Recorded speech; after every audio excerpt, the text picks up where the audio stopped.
It's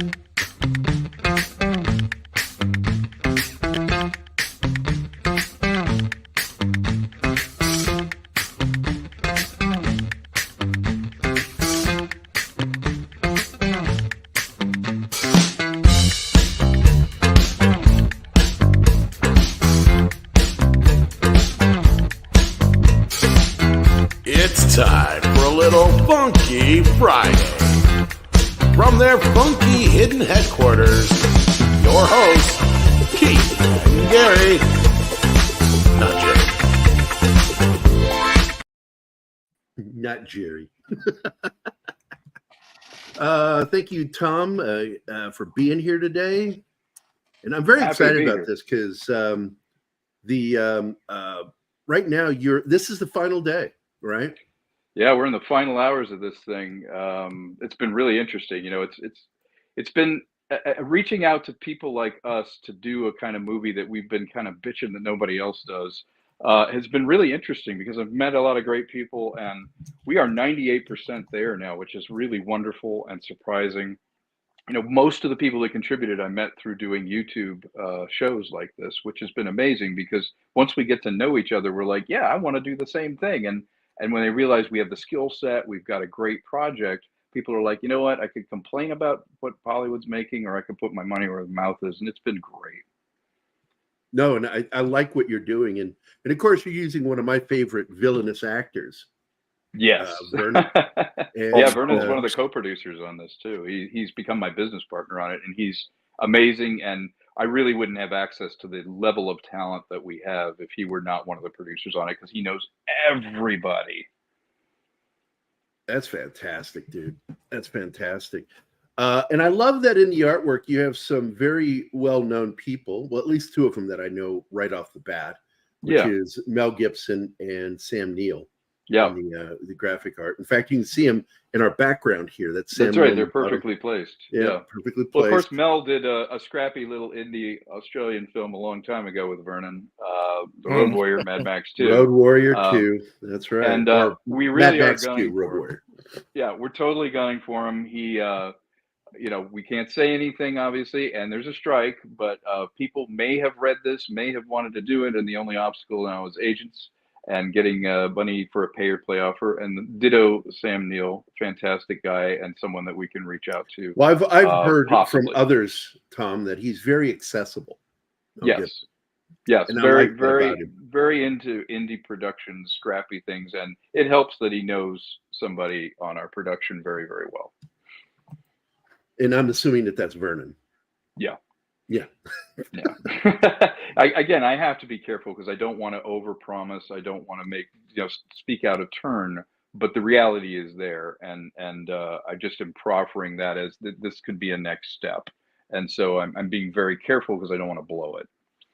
Yeah, I know that feeling. I know that feeling. Because what I did, because I do comic books and graphic novels, and I wanted to make film. I went to film school, and then I discovered I really don't like people, specifically the kind of people that work in film.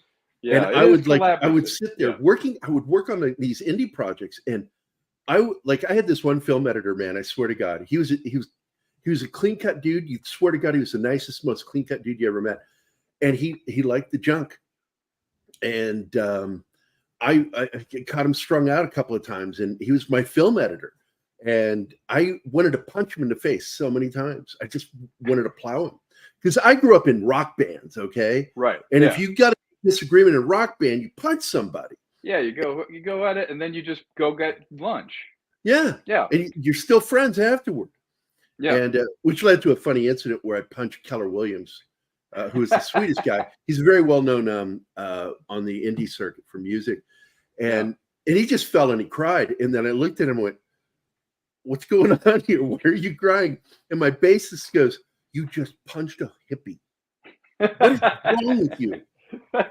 Well, I have a funny story about bands, but I used to be in a sketch troupe for about 10 years. We would perform live, and it was a really smart kind of Monty Python improv style stuff. Sketch troupe, not improv, really scripted. You wrote it out. We would get together. We rehearsed at a place where bands would rehearse, and there was a thrash metal band next to us, and they laughed and then played like really angry music, and we're over there arguing and yelling and all intense, and then doing comedy. And the guy from the band comes around and he goes, you know, I never really thought about it, but we do like angry thrash metal and laugh all day. You meet people laugh and you yell at each other all day. Yeah. So it was a nice. It's very contrast. similar because I've done similar. Improv comedy. Yeah. And yeah. We were with what eventually became Comedy Central. It was a Seattle channel. Okay. Yeah. And we would go out and do improv for them. We weren't actually employees. We didn't get paid. And then they would also shoot footage of us doing our improv on a stage there in Seattle. I was still young when it happened. That's great. I love doing it. Yeah. And I attended the Upright Citizens Brigade myself when I was in LA. I'll tell you how old I was. Those guys they opened for us in New York when we were touring back in the 90s. They were just getting started. And of course they opened a school out in LA, you know, many years later, but they were the opening act when we played Caroline's many years ago. And then we were the house troupe at the Comedy Store, and then we toured all around the US. You know, we did Chicago, of course, and, you know, San Francisco and everything. We had a sketch troupe called McFwap. And we even did a pilot. We did a pilot for Universal when NBC Universal was happening, and pieces from that pilot I've actually posted on my YouTube channel, because when the show didn't go because NBC didn't want to compete with Saturday Night Live, and Universal TV, you know, of course, Universal Vivendi was absorbed by NBC, and NBC's like, no other sketch shows. So I bought back the pilot kind of, and I posted some of the sketches, and you know, I'm still proud of them today. It's fantastic, man. Yeah, it was a great experience. And by the way, I pitched a story to you, and I cannot get the screenplay finished. I'm getting so frustrated because I'm working with two other writers, and I don't want to step on their toes, and they just haven't got the script. It's the vampire one I told you about. Yeah, the vampire one. It's an 80s style vampire story, and everybody who's read it, and I'm just going to probably give you the script as is, because it's already like really I'd good. love to read it. Yeah, I would love to read it. It sounded like a terrific idea when you were telling me. I'm assuming that Vernon can do Irish, right? Oh, yeah. Yeah, because the priest is supposed to be an old Irish priest. He loved because my godfather is from Dublin, Ireland. He's an Irish priest. Right. And he talks like this to me. And he goes, how are you like doing, son? Oh, I love you so much. I love you. Top of the morning, too. Yeah, it's not that south. He's from Dublin. Oh, so he's like, because I can do all the different varied accents of Ireland. And his is not quite the Limerick accent. Dublin talks like this. Oh, I'll see you around at the parish at 3:30. Yeah, it'll be grand. It'll be grand. 3:30. I like how you say that. I love it. And, you know, Vernon loves vampire movies. He is all about vampire movies. Well, you and I need to just have another meeting, because I'm going to just let you read what I've got. Plus, I have another script that I think you'll fall in love with. It is a proof of concept script, so it's a short script, 20 pages, 24 pages, called Carl Jung, the father of parapsychology. Oh, nice. Yep. And that could be really interesting. I got a copy.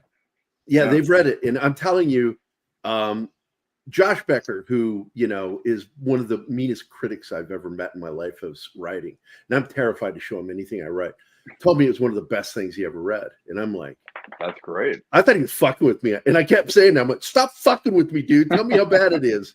But we'll talk about that another time. I'm not used to praise here. What's going on? Yeah, what's going on, man? Hey, Tom, you're supposed to be shitting all over my writing. But Island in the Stars, the thing that gets everybody is it's Pirates of the Caribbean meets Star Wars. Star Wars. And everybody is like, oh, hell yeah. Yeah. Oh, hell yeah. It's so give us an idea of what when you talk about it, you know, people are like, well, what's it like? And it's like, well, there's not a lot you can point to that it's like, but that's the spirit of both of those is there. It's a swashbuckling pulp adventure. It's the kind of movie I wanted to see when I was 14. It is really a throwback to the kind of escapist entertainment that those movies represented, you know. And you say space pirates and you're like, okay, I'm in. How does this work? But I really don't feel like that idea has been utilized properly. They always seem just sort of, it's pirates and they're doing this, but they're not pirating and they're not there's not that naval component. What I'm looking for is, you know, what Errol Flynn, the Seahawk, you know, and the idea of kind of the scrappy indie, which, let's be honest, A New Hope was a scrappy indie. No studio said, oh, we got a white paper, let's assign George to this one and make it. It was an indie nobody wanted. It was a very mythic, simple adventure, but it had its own complexities. So when we sat down to write and kind of design this world, first it started with the characters. And I'm like, okay, these are the characters. What world do they belong in to have this, you know, swashbuckling adventure? And at the end of the day, it takes you on a journey with a, you know, a central character who is very flawed. She needs these mentors around her, but she has these swashbuckling adventures which capture the spirit that was in Pirates of the Caribbean and that was in the original Star Wars, but it's its own animal. And it, you know, it draws from Master and Commander, it draws from Errol Flynn, it draws from Jules Verne, all the things, you know, I always say it's like you take your best influences and you figure out, how do I resynthesize this so it's in my voice? How do I take the team and get everybody to contribute to this vision of a fun film, a film that is escapist, that's swashbuckling, but you don't feel like your intelligence is insulted. You Absolutely. know, and that's fantastic. what this film is. Yeah. And I love the idea behind influence because it proves again what Alfred Hitchcock said, that there's nothing new under the sun. Every story had been told by the time the Bible was published. That's right. And so all we do as storytellers is tell us the same story in our way. Yes. And tap into that deep primal mythic structure and that story. And I don't know if it was Aristotle, but he said, you know, the art of creativity is simply hiding your sources. Yeah, it's true. Which is my complaint against Pulp Fiction director Quentin Tarantino. He doesn't even mask his homage. He literally like grabs the music. He just grabs it and redoes it. And it's like, don't do that, dude. That's always been my criticism of him. But by God, you know, he breaks the rule of writing because you know, as a writer, that every bit of dialogue in your story is meant to drive the story forward.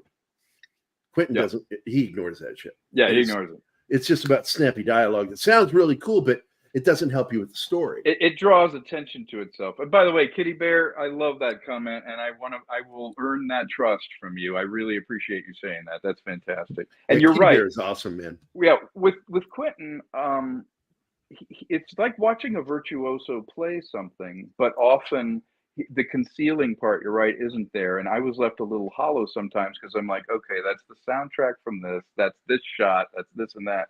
What I hope is that at the end of the day with stuff that I do, you can see that it's standing on the shoulders of great things, but that I'm at least trying to make my own recreation of it, reinvention of it, trying to find, what do I have to say about this stuff? It's not like I'm originating the stuff, but what's my take on it? Like, how do I do the original aspect is in how you're doing it. Yeah, exactly. Yeah. It's what you think to do. Is something By like the way, saying, Keith is here. Keith is here. We have a black man. It Hey, is. Keith. Hello, Hey. Tom. What's up? Is something like Terry and the Pirates also something that you may have, seeded into this particular That's story? Because funny. it would seem like, Just say no, and we'll move on. wow. Wow. You know what? Terry and the Pirates is a great comic strip. Yeah, it is. I remember growing up looking at old copies of it. I think it came out. Did it come out in the Tribune? I don't remember where it came out, but it came out. I think so. And I remember. I loved the spirit of those. For some reason, that's always resonated with me, and I've always been hungry in modern film to recapture the kind of, let's just make this happen, and this goes here, and this does this. For some reason, I don't know if it's postmodernism or whatever, but it just doesn't catch it for me. And something that I've been trying to design when I'm kind of storyboarding or looking at Island of the Stars is that spirit of, those panels had so much kinetic energy, so much of the spirit of the characters in each frame of it. Not one frame was wasted. You know how it is with, you're doing a comic, you can't afford to waste a frame that doesn't tell a story. And what I love is just the dynamic of that. And I love the idea of finding a movie where you go, man, it's like a pop song where you hear it, you go, it's the same three notes, but it's so obvious, but I didn't think of it. I want this movie to be one where you're like, of course it's like this swashbuckling, pirates and science fiction Jules Verne thing. But there isn't a movie like that right now, which I'm just stunned. Yeah. Well, first of all, Hollywood is populated by just way too many idiots that don't know and also how to without write. references. They don't have the cultural references that they really need, because just, you know how it is. You got to feed. It's garbage in, garbage out. If you're normally putting garbage in, that's all you're going to get. And this is an indie. We're right now in a very good period for indie filmmakers. Yeah, because the studio system is dying. I don't think that it's wholly dead yet, but it's because Keith and I predicted this was happening all the way back in 2018, saying this is what's getting ready to happen. Because as you see the war of the streaming wars coming, we saw that early. Yeah, this is going to change how Hollywood does business, and the studio system is going to end up being nothing more, less production and more about just being there to release films. And so they're going to be working more and more with these indie filmmakers. At the most, you'll see them doing completion funds. But you'll never. I think that's better to get to some of the tech companies out of the production business. It's a bit like you said it's better. Yeah, it is better, and it's a bit like having the company that makes the projector at AMC theaters dictate what you're going to put in the projector. To them, it's widgets. It's like, well, it's the thumbnail. It's like Lawrence of Arabia has the same weight as some piece of crap, that just got made on their screen. It's the same weight. And I hate the word content and product or whatever they call it. Let's call it what it is. It's like you're trying to create stories, and you're absolutely right. These are not in the storytelling business. A lot of what's happened with this sort of streaming thing is, hey, we got the tech, we have the portal. I don't know, let's throw something in it. Let's keep it going and going through without any thought to like, well, that's just the conduit of the medium. That's like, if I started a pencil company, I don't go out and just find people on the street, go, here, draw something, make a comic, here you go. It's like, no, you find artists and you make it worth it. You don't just say, well, now I just need content. And, a lot of this is exactly what was warned about when James Cameron and George Lucas in the late 90s were telling people, look, it's not going to really be about the technology. The technology is going to be everywhere. It's going to be about the idea. And those who have the original ideas and the ability to be able to put it out there and make it something that is unique unto the person making it, but won't be a slave to the technology that is going to be available to everyone to be able to make something. You have your voice. Red if not for George Lucas. Yeah, that is true. It's what you think. You're making a great point. Like a bad musician doesn't know how to play. A decent musician knows at least the notes. But a great musician, it's what they think to play. And I feel like we have the technology on the desktop and we have everything, and I'm grateful for that. I couldn't make Island without it. If I had to go to a studio and have to spend all the lab costs and all the thing, this wouldn't be tenable. It wouldn't be something you could make. However, it does increase the static because there is a lot of problem with quality control. Also, the discipline required in which to make this is so much shorter now that you can just go, I got my phone, I can make a movie and stuff. But it's like, no, you have to craft story. You have to have stagecraft. You have to understand art. You have to understand all the other things that are happening. And they make a great point there.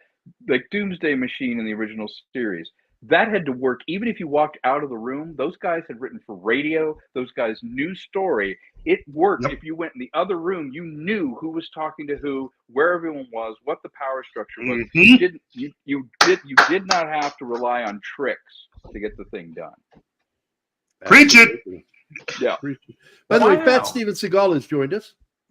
Hey, how are you? Shut up. Okay. Wow. I knew it. I'm surrounded by assholes. Helium. I got to tell you, the first signs of trouble, by the way, for Hollywood actually appeared, I think, in the mid-2000s when we saw the advent to digital begin in movie theaters. Yeah. And I saw trouble brewing because that was when the projectionist union didn't do its job to fight for its survival. That's right. And now I think it's less than 10% of movie theaters still use film. Yeah. Oh, I believe that's true. Physical media also helps.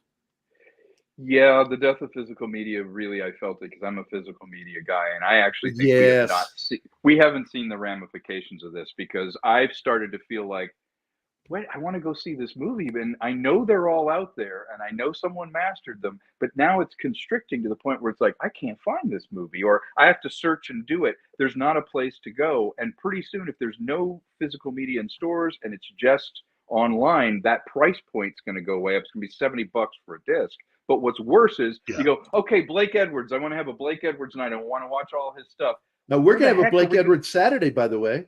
Are you? Where the heck, though, do you find it? You need to join us if you're a fan. Oh, I'm a huge fan. You need to join us in. The Great Race is not streaming anywhere. And people are unaware of how versatile a director he was. Oh, he was a genius. And even going back, he did all those noir radio shows. I mean, he wrote for all of them. Back to radio. But some of his early films were not comedies, but not thrillers. Yeah, thrillers. That one he did with Glenn Ford and the guy from Wild Wild West. He's got asthma and he wheezes in the movie all the time, breathing heavy. Yes. He could do anything. The best directors can, though. Billy Wilder could do any genre. Michael Curtiz could do any genre. So, and again, see, that goes back to that stagecraft of being able to tell stories. Like, they didn't go, well, I got this camera, so I guess I'll use it. It was, I have these stories to tell. What's best to use as equipment to tell that story, or what are my limitations? If you handed me an 8mm camera, I would find a way to tell a story with it. It's not about the equipment, and if it becomes about the equipment, there are people that become camera gearheads. And they're like, oh, I got this. I got an 8K camera. I got this. So what are you filming? I don't know. I will figure this out. I'm going to go out in the desert and just film some stuff. And I'm like, Jesus, if I had one of those cameras, That's the Ed Wood school of filmmaking. Yes, exactly. Well, it's like, but it's enough B-roll. Yeah, it's like, I got this really good microphone. I don't have anything to say, but wow, look at my microphone. Right. Go ahead, Keith. You're saying something. Well, it's like what I learned in school. One of the things that Spielberg was famous for saying is learn the limits of the equipment that you have as the first lesson. Yes. If you're going to make movies, learn the limits of your equipment and learn how to push it to the limit. The best directors, the best musicians, the best artists know exactly what the equipment they have can do. And they learn exactly. Oh, okay. Yeah. That's a great point. I have a recent example of that. I do a thing called the Mindstream Players, which is, I do these audio fiction stories. I try and make them kind of cinematic. And I was like, I got to do one for Halloween, but I'm not at my house right now where the recording stuff was. So I took out my laptop. I looked at like my mic. I called somebody up and I'm like, I can record to the cloud, and then I'll sit on my bed with my laptop, and I ended up mixing down the whole thing, recording it and doing it literally sitting on my bed and putting it up on Spotify. And I was like, okay, it's not the best equipment. I don't have my home computer. I don't have that. But that didn't stop me from going, I have to do it. Man's got to know his limitations. Clint Eastwood. The thing is, at the end of the day, my project was better because I had to do it sitting on my bed without all my equipment, with just the bare minimum laptop, because it forced me to go, what works on this? Does it need music, or is it more raw without the music? Does this weird audio quality that I have, does it kind of work because it's kind of unnerving? At the end of the day, it was a better project because I let it happen within its medium. I had a question about the Steven Spielberg. I thought the most famous line was "Shut up, Kathy." I thought it was get me coffee. Yeah, that's good. Yeah. Yeah, get me some coffee. My thought on it is this. How many of the current directors today do you believe could actually film something that is actually good if they used equipment from 20 years ago? They would have to. That's the thing, though. They would have to make it good because they wouldn't have technology to rely on. That's the thing. If you take away all the toys and give them practical effects, they're either going to fail or they're going to get people in that can help them use it. And then you have a whole team that's working to make a good product, not just a green screen going, we spent $350 billion. Why is no one watching it? Why is the world racist? Again, it isn't so much the equipment as it is the mentality that goes with it.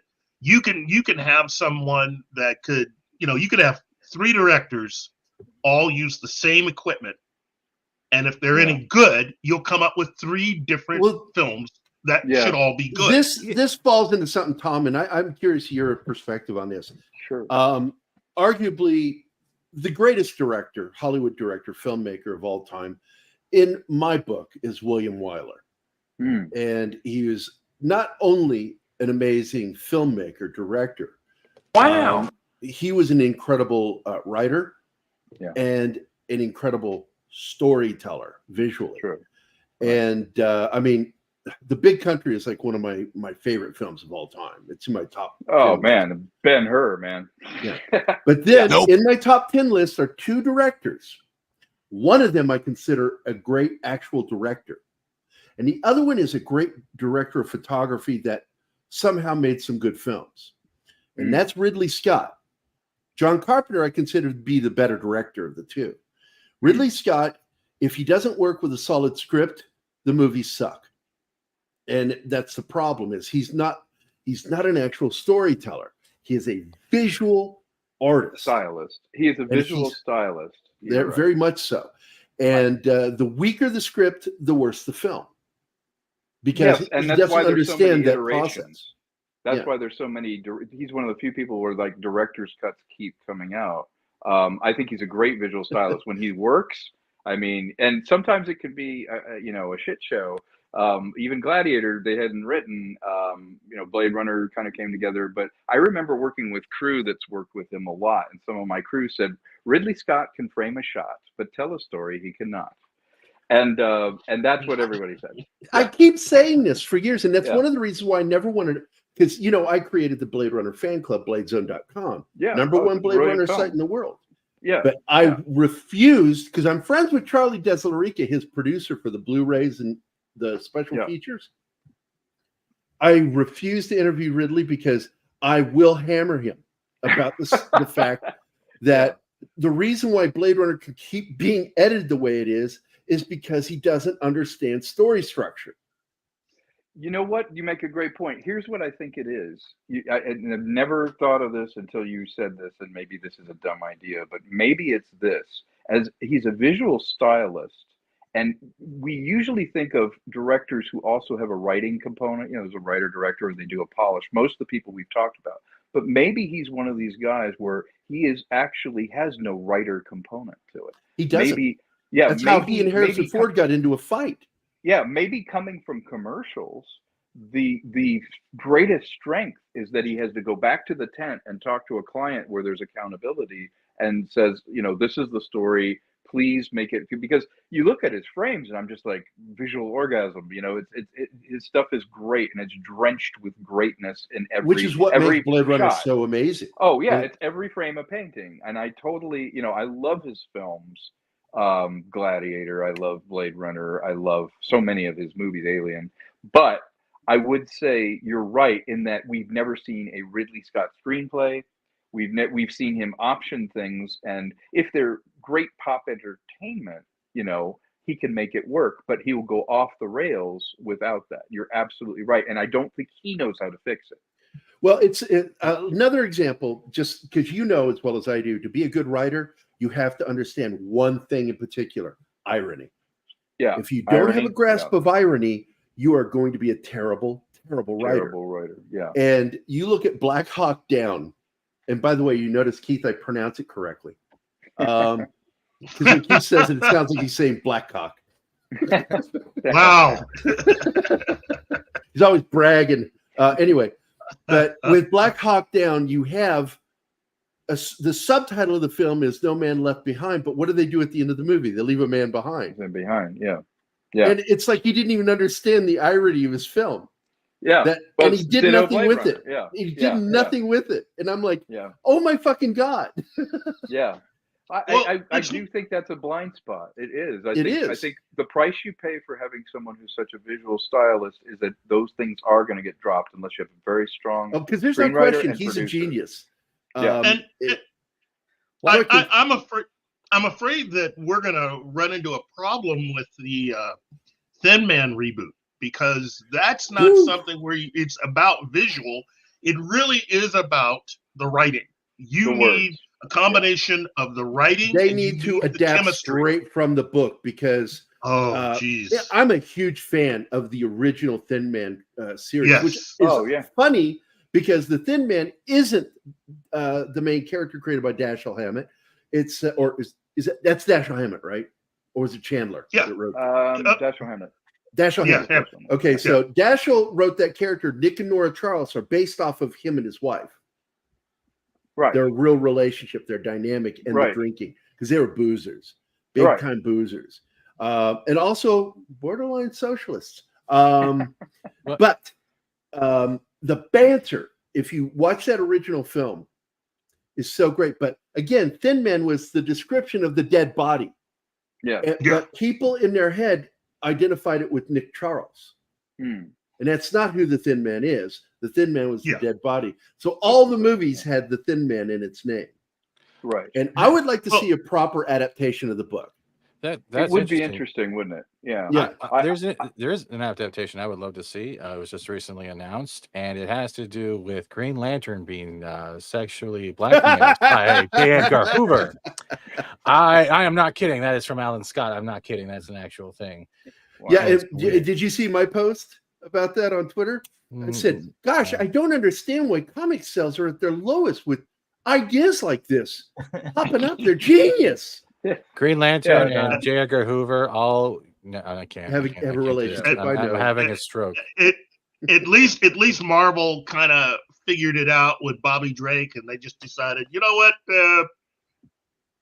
we lied. Bobby was never gay. He's back to being himself. So they just made everyone Spider-Man, or everyone's now Nightcrawler. They're just like, we're just gonna make everyone the same character. Yeah, everybody's a different version of the same character. That's right. Yeah, I know how you fix Iceman. It's very simple. Jean Grey psychically made him gay when she said you're gay. Well, no. I mean, he's making him gay. No. He's back to being a heterosexual now. That's what I mean. I'm not joking. This is what they did. And so rather than get into a long, prolonged thing about, why he's no longer, they just, you had somebody that was writing it that was probably a fan from decades before, just went, this is dumb. We'll just. Keith, does that mean you're very disappointed that you're not going to get the sequel, Ice Cock Down? Wow. Tom, I apologize for Ben Stevens ago. What? Wow. Nothing. I apologize for Gary and I do need to do something real quick here. I have to pay some loving attention to our chat. We have one of the best chats going. Midnight's Edge is my other favorite chat. We got FKHC 2005, also known as Tim. And I guess I better play Tim his video, right? No. Yeah, I'll play his video. Where's it at? Here it is. For you, Tim. By what name are you known? There are some who call me Tim. Yep. Tom is a Monty Python fan. Love it. One of my best experiences when I did a show with him. I absolutely love doing a show with John. I grew up on that stuff, man. It's in my blood. Last Call with Troy Parcelli is here. Darth Plato, Reed by Nature, Kitty Bear, Patrick Jordan, who is one of our hosts on Tuesday. He does Morning Coffee with the Chief. He is a retired chief of San Diego Sheriff's Department in Los Angeles. That's great. Great show. If you've never watched it, Tom, he dissects police movies and TV shows. I'll check that out. That sounds comparison to reality. It's a really good show every Tuesday. That's great. Can't wait till they get to Dan August. This week he did New Centurions, which is a favorite film by Joseph Wambaugh of mine, with George C. Scott and Stacy Keach. Let's see, Patrick Jordan, of course, the Chief. Don Ranger Power is here. Andy Morrow, all the way over from the UK, is visiting with us. Lady V Elements, I suspect, is also a limey, and she's awesome. The Peter Venkman fan site, aka Venkman's Girl on Twitter. Martin, I don't know what that name is. Shrek PMC? Shrek? Yes. Okay. Shrek PMC. That's a new name to me. Is this a new person? I think it's from Stephen's chat. He's from my chat. Oh, Fat Stephen's chat. Awesome. Jason, who's a close friend of ours, Jason Fox is here. My chat. We had him on the other day, Keith. We got him back on the other show. Stephen. First time in a while. Then, of course, the amazing and awesome War Monkey. Because if you want a monkey, you want one that knows how to go to war. That's right. And Chief Cook is here, as well as Lester San Jose, the Skeptic Tank. I love the names of some of our chats. These names are great. And one thing I love, Lady V Elements, she can shit on me probably as good as almost anybody. She shits on me in the chat so often. I fucking love her insults. Let's see. Do we got any great comments yet that we need to focus on? Not yet. No. Yes, this one. It's if you respect the classics, you can make a good story where people won't mind or notice its classic roots. For example, TOS Doomsday Machine is retelling of Moby Dick. It is. Absolutely. It really is. And it's what they have to say about revenge, what they have to say about, if you eat poison hoping the other person to die. That's such a great theme.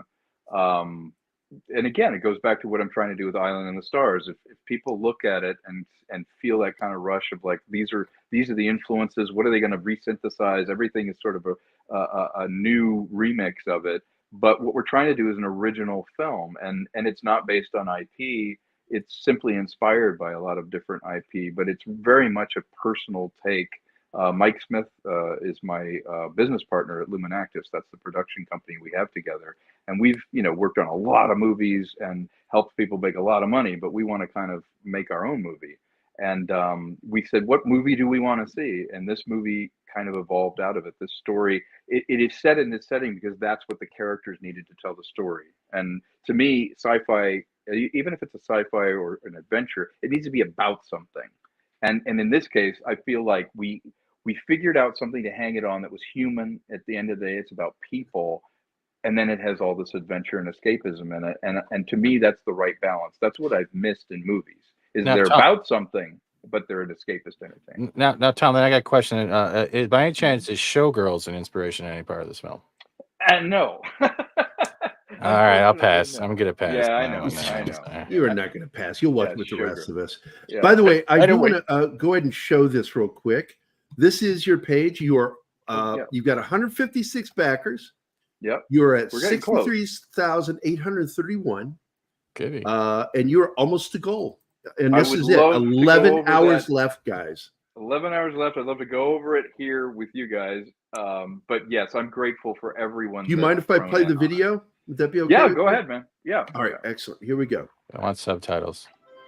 My name is Vernon George Wells. I'm an actor and a producer. And what we're talking about is a wonderful film I'll be doing called Island in the Stars.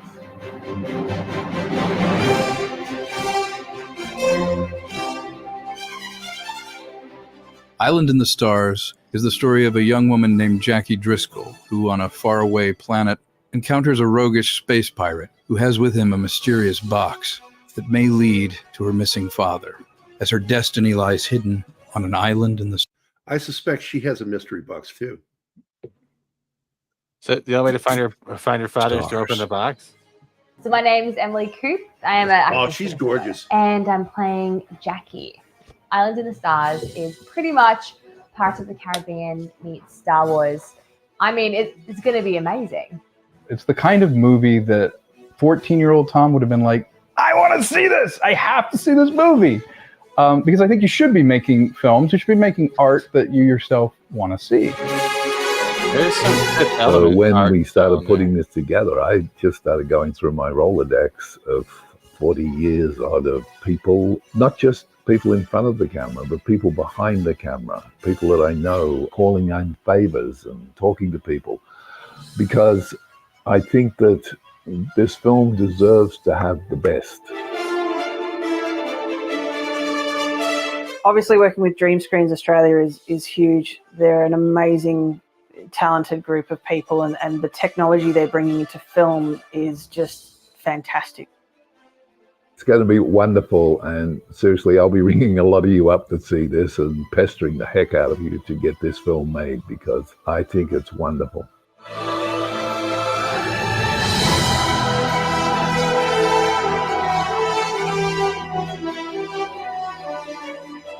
Island in the Stars is truly an epic science fiction adventure film. Island in the Stars allows for all of these elements to come together in this confluence of a movie that I want to see, that is a action adventure fantasy science fiction movie. It will be fun, you will love it, and we will do everything we can to make it the best that there is. So please.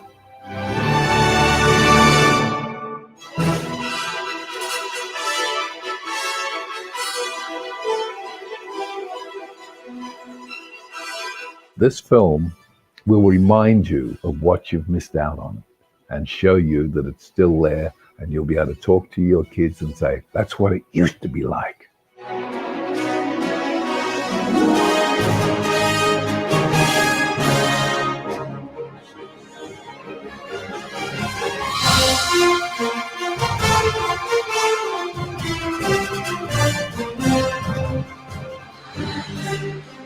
Island in the Stars. I can't wait for you to see it.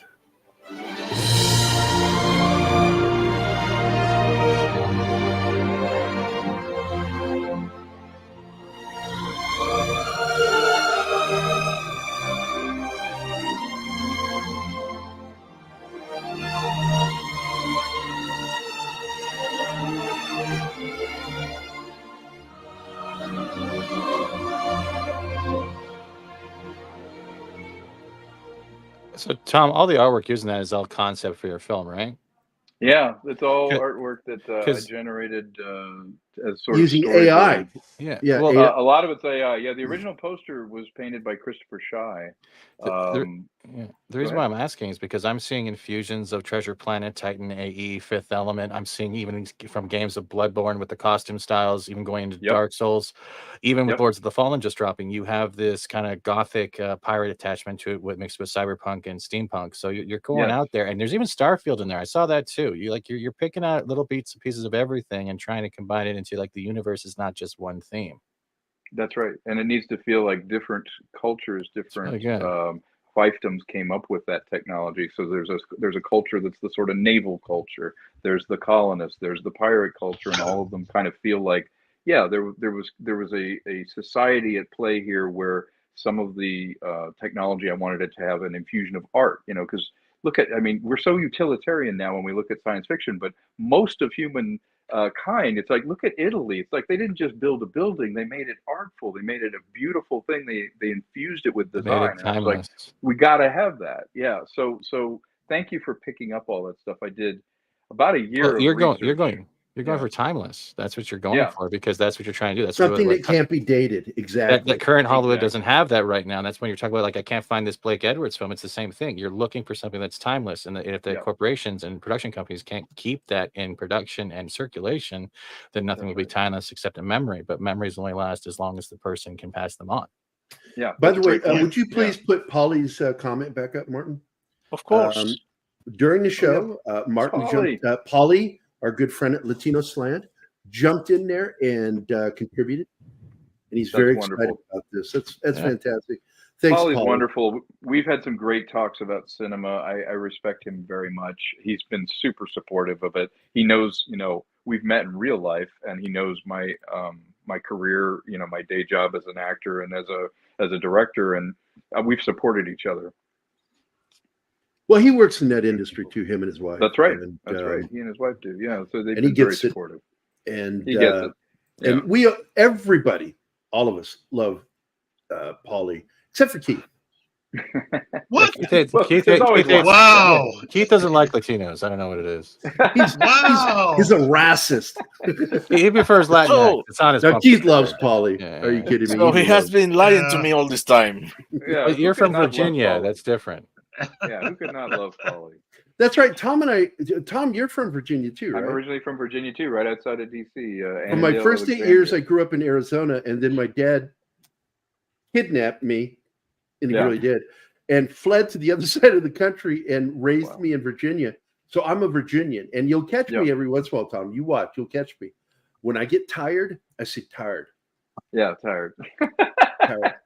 That's a Virginia thing. My mom's from Virginia too, and you hear the accent come in, especially when you get tired. But even from Fredericksburg, because I grew up in Fredericksburg. And okay. So I had family. Spent my weekends in DC. Yeah, but my life is in Fredericksburg, and I still consider it my home. You mind if I ask another question again regarding the film? When it comes to CQC, like close quarter combat, as well as probably space battles, or how you're showing like the whole transportation system, are you going to be branching a more like laser style when it comes to weapon fights, or are you going to be branching out like open the hatches and you're going to see like space cannons and stuff like that? Like, how have you thought about doing that? Mostly enhanced bladed weapons. A lot of saw blades and stuff like that. Exactly. Vibro blades. Yeah. And a lot of it's going to be not really projected energy weapons, but a lot of them are going to be much more old school weaponry. You know, where it's close quarters combat using bladed weapons and pistols. So it's like Cyberpunk, we're using a samurai sword instead of using a smart gun that can track you down and yell at you. Exactly. At the same time. Exactly. And the conceit there is, in a real naval situation like that, you're going to be using weapons that are somewhat recognizable, a bladed weapon, things like that. I mean, it's not. So you're leaning more toward. So you're leaning more towards the Warhammer, like the Gothic style space. It's much more Gothic. Space battles. Very so much that's going to be pretty cool. Yeah. The cue on this is much more Master and Commander, for close quarters combat. Thank God.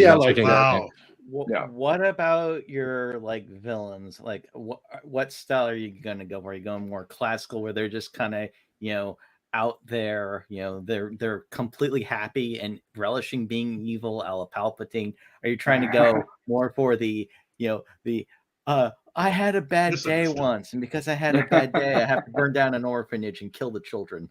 You know what? It's a great question. No one's asked me this. There are 3 villains in this, and they're all aspects of villainy. One is duplicitous. One does what he needs to do because it's self-serving. He believes he's the hero of his own story. Another villain is simply manipulating all of them to his ends, and he would be the more black and white villain. And when he appears, he represents true chaos. And the last villain is definitely forced to do villainous things because they're ultimately thinking they're doing the right thing or a good thing. And so they're motivated to do that. And there's nothing more dangerous than a person who thinks they're doing what's good for you. So in other words, this one's going to be more of a blind faith type of person, I'm guessing. And then either will become an anti-hero or come to a retribution point where you got to choose like Darth Vader did. Well, very much so. The best rule for villains. Character. The best rule for villains, I think, Tom, is they should not know they're the bad guy.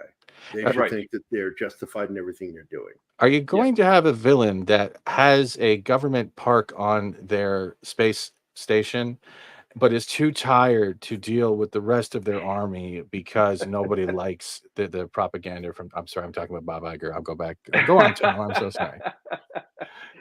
Well, we already have that. We can get that at home. So no, this is escapist entertainment. Yeah. Just in passing, if this is something you would find useful for any of the military aspects of it, because my boss, who I work for, that's my day job, is for this gentleman, Dale Dye.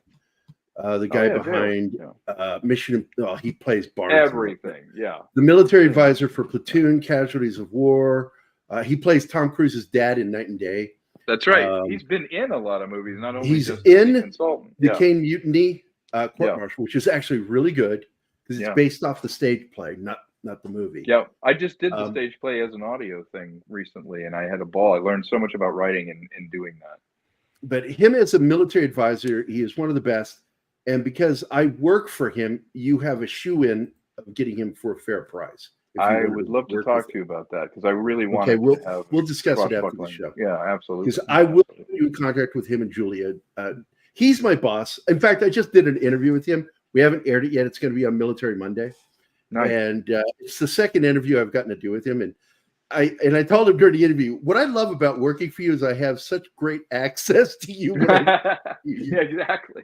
Yeah, I'd love to talk to you about it. Yeah. 18 years I've worked for Dale Dye's Warriors Incorporated. I've been there. Oh, that's terrific. Yeah, that's terrific. Yeah. Now, another question. How are you going when it comes to music? Are you going more orchestra, like say John Williams? In the video? The music in the video is very representative. Are you going to? Yeah. Are you going to branch it out, kind of do a mixture, maybe like the way you will see more heavy electronic, dark electronic mixed in with the type of classical? Have you thought about like for fight scenes and trying to give it that more only blood as far as someone like Jerry Goldsmith incorporated some sense? Yeah. I'm very much a traditionalist in my soundtracks. The composer that I'm talking to has done some big A movies. And he was actually a student of John Williams. He actually has one of his original manuscripts. I took him to lunch and we talked about it. But yeah. Do you know who John Williams was a student of? No. He apprenticed to the gentleman who wrote the Pink Panther theme. Jennifer you're Lawrence? kidding. Henry Mancini? He was Henry Mancini's, and Henry is the one who got him his first paying Hollywood gig. Henry could write anything. Yeah. Back when he was going by Johnny Williams. Johnny Williams. He did Lost in Space, didn't he, in the 60s? Yes, he did. Yep. Yeah. He did the incidental music in Gilligan's Island. Yeah. Oh, yes, he did. You know, I soundtracks are so important to me. I have thousands of them. I collect soundtracks and I write to them. What's your favorite? That's like telling me what's your favorite child. Mortal Kombat. I go through waves myself. Yeah. For me, I've been playing the Johnny Quest soundtrack. What a theme! Yeah, love it. All the music for that is amazing. Yeah. In fact, it's our Saturday morning fun time theme. Oh, is it? The Johnny, we got the I forget the gentleman's name. It's a band. They did a cover of it because if you try to use the actual music, they'll call you. Yeah, you get dinged. Yeah. So I got this guy's music and use it, and I love it. But you were about to say something, Tom. I'm sorry. Oh no, I was just gonna say, I go through waves of people, you know, that I will just get into their, you know, I'll be like, I'm in a John Barry mood, and I will like go deep dive and find his Raise the Titanic score, you know, find all these different ones that you basically, it feels like alt universe films when you're listening to them. You're like, what? The soundtrack's better than the movie, you know? And for me, the soundtrack is the final script. It's the final timeline. When I'm editing, I often don't like to marry it to any particular thing as far as a soundtrack. I think it's too easy to temp. I actually like to have that be the next surprise. Like when I was doing my movie, I showed them the movie without any temp tracks, and I was like, how do we feel about it musically? What's going on? And the music in this demo is so representative of the kind of music that this deserves. It's got to be that full-blown, like I'm already looking at orchestras in Melbourne in Australia, which is where I have to film this. It's an Australian film, and looking at getting a full piece symphonic orchestra and score is almost mandatory, because to me the bigness comes from that. Your images feel different when you put this music on it. I agree with that. If you can take one song out of a soundtrack of 12 songs, that will make a movie memorable. Like if you look at Fifth Element, the opera song, when she's blasting off and it just changes, or when you're looking at like what is it called? You can go with Star Trek, but that's just a commonality here with the theme there. There's so many different types. Imperial March, all those things, because it doesn't just hit you for remembering the movie. It hits you for the moment of time when you either first saw it, who you were with, and that's the whole connection with Hollywood. Doesn't seem to be grabbing at the same time. If you can't hit the music the same with the scene, that it makes your skin stand up as a viewer. You are not doing it right. You're not and doing that's your the job. biggest thing, I because agree. because the music is the emotional value that most people can't get from just dialogue. And when you combine them, there it is. A great song or a great soundtrack feels like it's always existed. Even if you hear it the first time in a movie, like Blade Runner Blues, you hear the Vangelis song, you're like, that's always been. Like that feels like it's always been. Like I might be hearing it the first time, but I know I'll listen to it the rest of my life. Well, ironically, the song Memories in Green, which is in Blade Runner, actually existed on a previous album. That's right. It was one of his earlier albums. I have that album. Yeah. And to me, a great soundtrack, you're right. You should get goosebumps. Like I get a visceral response to it. When I was putting together music, even on my own film, and by no means did I have the budget in my first feature to do a full symphonic thing. But I'll tell you, when the images came together under that music, the guy I was cutting with, Mike Smith, he and I like high-five because we just had this little rush. We're like, that's it. It's hitting on every beat. And the music is feeling like it's carrying it along, and it added that extra thing. And it wouldn't be the same without it. And you're right. You need at least one or two songs. Like I like leitmotifs. I like when actual themes. I hate noodling. I like when somebody has actual themes for the characters, that it recalls those themes, and that it's hummable. It needs to be like a pop song. It can't just be a drone underneath the thing. It's like, oh, it's a drone, it's some chords. It's like, that doesn't mean anything. It doesn't take you to a point in time in the film. It needs to have themes. That's you mean like go ahead, Keith. You mean it's very much like John Williams's score for Superman the movie. That is an incredible thing that you could put on at any time, and it just takes over your body. The same thing to be said with Star Wars. Gives me chills. Yeah, Star Wars too. But Krypton, that theme, I play it in the car, and I'm like, dun, dun, dun, dun, dun, dun, dun, dun. I'm there. It's one of the few themes that actually says the name in the song is Superman. Superman. I mean, he put it right in there. It's perfect. It's perfect. It's also looking at binary stars, because binary stars doesn't just fit at one point. You can actually put it to other points in the film, and it still gives you that still whole works. rush. Yeah, absolutely. And that's one thing I miss, man. That like in anime has been doing that a lot more lately. Like all of a sudden a song will come on, and all of a sudden like BioShock Infinite, they had a great song for when they were doing advertising. It was Nico Vega's Beast of America. And as soon as you hear that song and you see the game start playing, like, oh, I need to do this. I need to feel what that tension is. And it's just, I wish that we had more of that. It's a great rush. That's been the mandate to the composer for Island in the Stars, is it's got to have themes, and you got to feel that rush. Otherwise it's just noodling. It's just oral wallpaper. Well, you're really, when it comes down to it, because the music should organically feel part of the story. Yeah. And not be in contrast to it. And that's the wonderful thing about John Williams, and what I've explained about some of the films that he's worked on. Like, he intentionally does not add music to the combat scenes in Saving Private Ryan. That's because he understood the idea that the battle itself is its own soundtrack. That combat is its own soundtrack. And it's something military veterans appreciate when there's no music over a battle. But we are coming up at the top of the hour.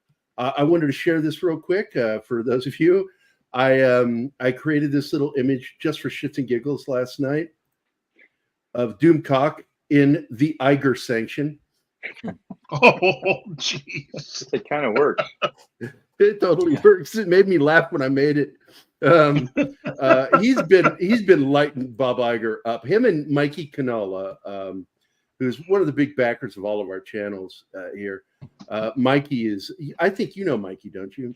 Mikey has been giving us, he's been helping us set up the company, the production company. He's fantastic. He is so amazing for all of us. He set up our company.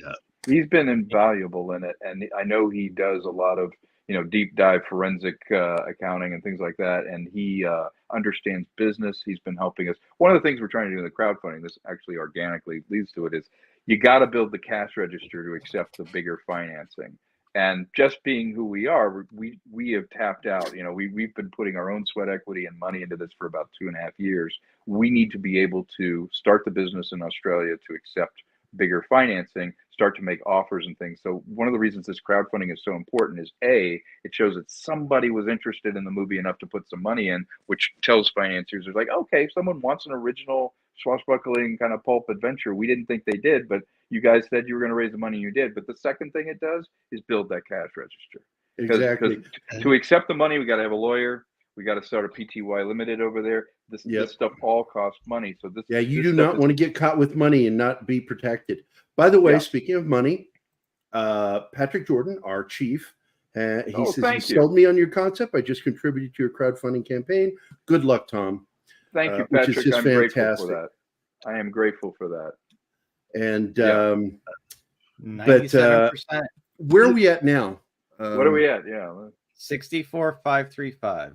Oh man, 64 510. Yep, that's come on, people, dig deep, dig deep. We are close. Yeah, so a little bit more.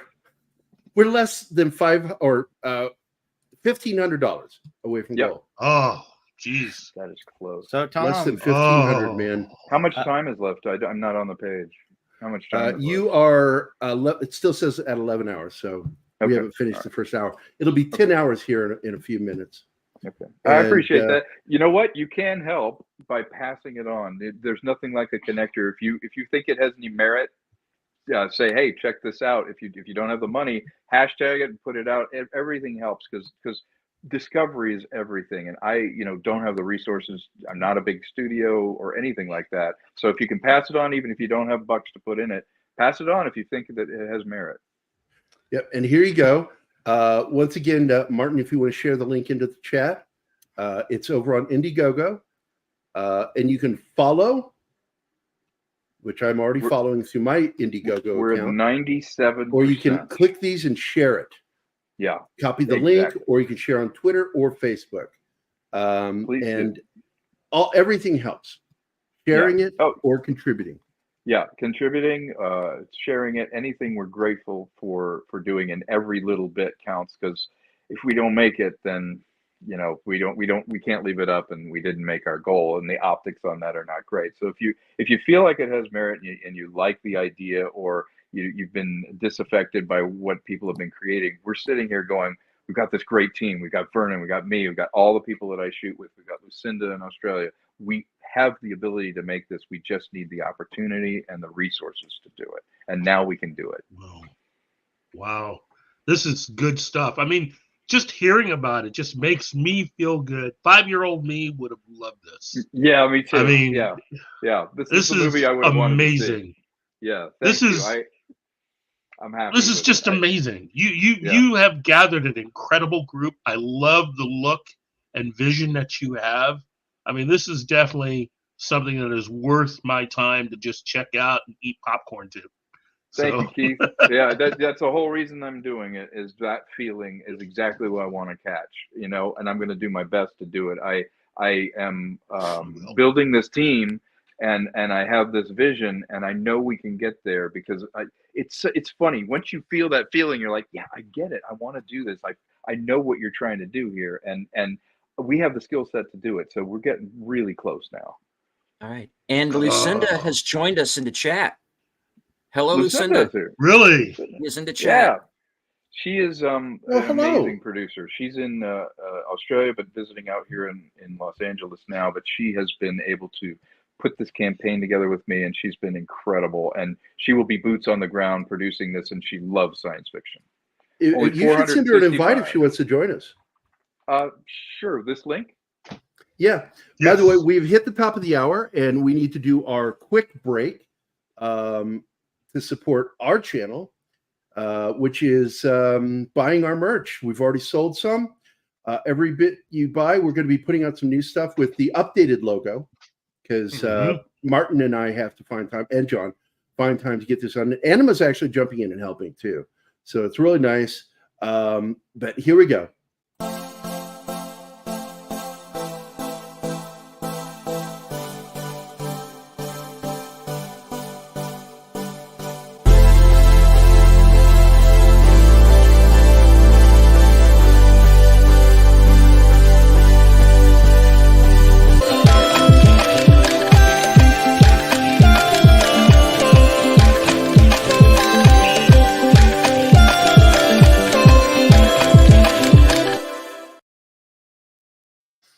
There you go. The link is down in the video description.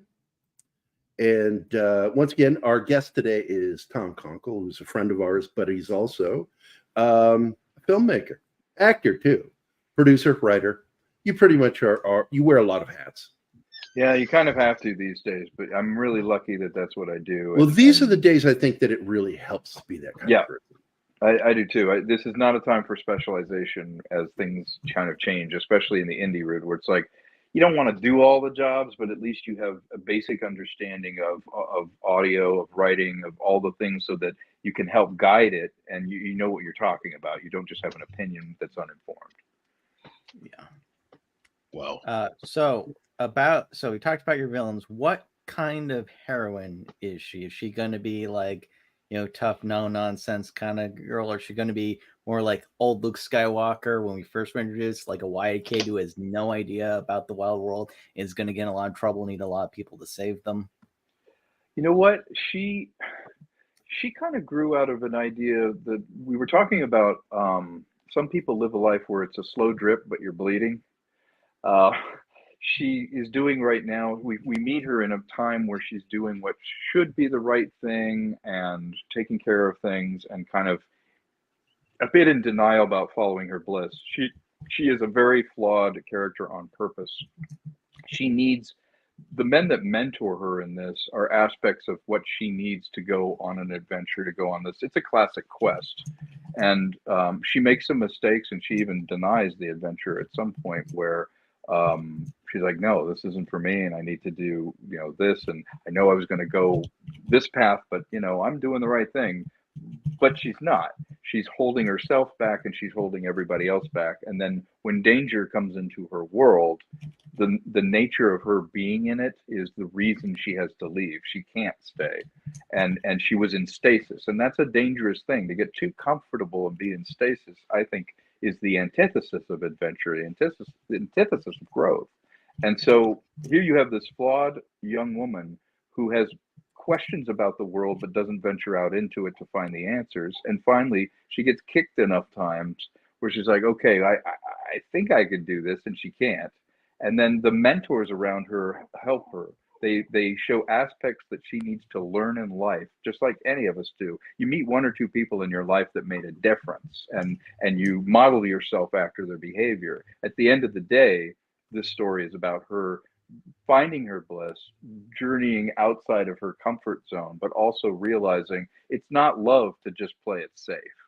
It's not love to just go, okay, well, I die a little bit every day here, but yeah, I guess, I don't know, it's for something. It's like, find a purpose. Once you find your purpose, then life has some meaning, and everybody's looking for some meaning in their life. And so that's what this is about. It's about someone finding meaning in this swashbuckling adventure. It doesn't hit you over the head on it, but at the end of the day, I want you to come out of the movie theater and go, yeah, I feel that, and maybe I shouldn't be taking this crap from somebody. And that's what the movie should do. It should give you a little bit of a rush, and just, you go on a voyage with her, and you feel like, okay, this deeply flawed person at least tried to do something. Well, I just grabbed the $25 perk. There you go. Oh, thank you. But did you contribute? So she's going. Yes, with a stolen credit card. So Sorry, she goes Keith. on more of a like male hero's journey, or is it going to be a little more classical where it's like it's about relationships? Because that's one of the things people forget when they talk about the Hero with 1,000 Faces, that there's the journey the women go on, and it's different. And the problem I found with Mara Holly was they try to jam women into the men's hero's journey. That is a great point. I've never been asked that, but I think I'd love to take credit for it, but I think I intrinsically did take her on a more feminine journey.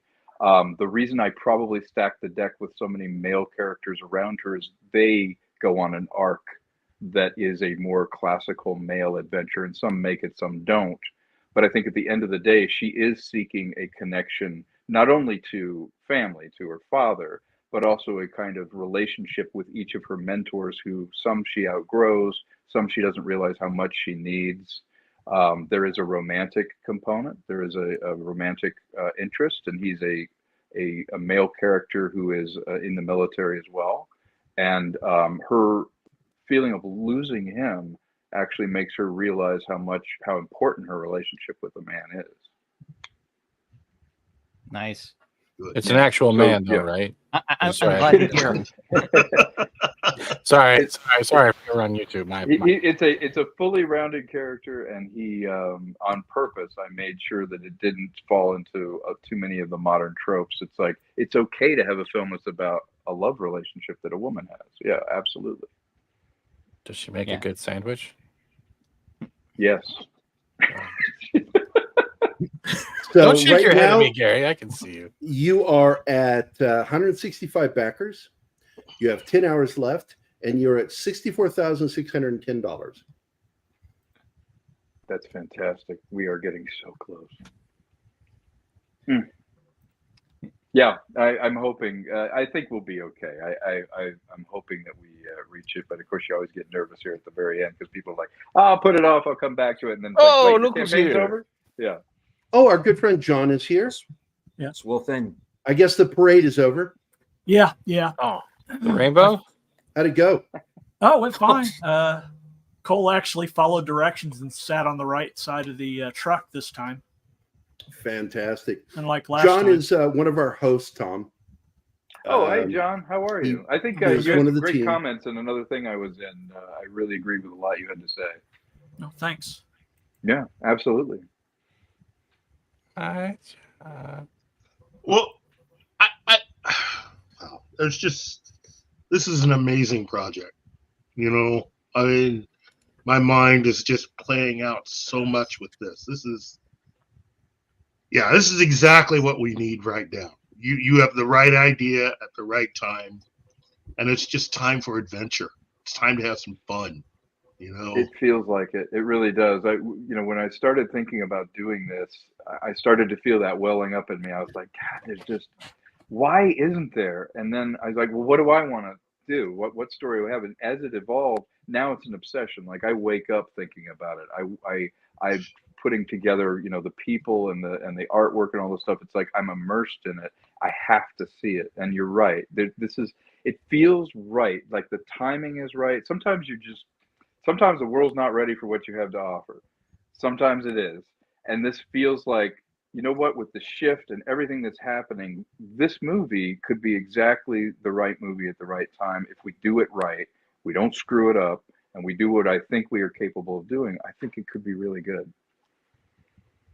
Wow. Absolutely. And Lucinda said it.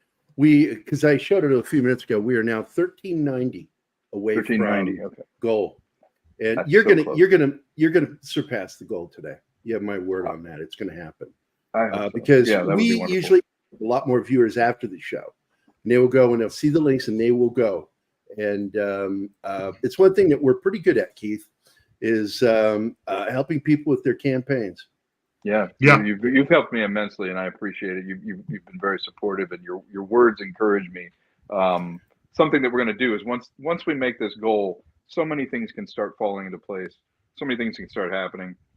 What I really am excited about is if we reach this goal, pick up the phone, talk to the second money, talk to the talent, we get this thing going, and this first money in is always the hardest money to get. And so we've done the prep, we've done the budgeting, we've done all the scheduling. This is a plug this in and start moving things up. So it's exciting for me too. I didn't know if it could happen. I was skeptical. And by the way, at first. I have a letter for Dale Dye and Julia right now, ready to be sent, based off of what your decision is at the end of the show, if you want me to send it or not. That sounds good. Or I can just go ahead and send it now. You want me to hit send? Sure, send it. I have a special request, Tom. Can I have when you're doing the special thanks at the end of the credits, just my name by itself in bright red, and do like the one with the rose petals falling down from my name. Sure. Yeah, we could do that. And the sound of tears behind it. Yeah. No, Brie Larson's tears. Rose petal and tears. Yeah. Brie Larson's tears. Love it. Thank you. All right. My letter to Dale Dye just got sent. So Julia will be reading that probably today. And they'll probably get back to me. I would love to chat with him. And then I will do an introduction email. Sounds good. And let you guys go from there. I did the same thing with Shinatsky for his project that he's working on. Yeah, well, I'll tell you about it after this because it's like it's too early to announce with some of the stuff I'm working on. I got one thing that's really far along that Mike's helping with, but his idea is so genius to make a gay porn film for heterosexuals.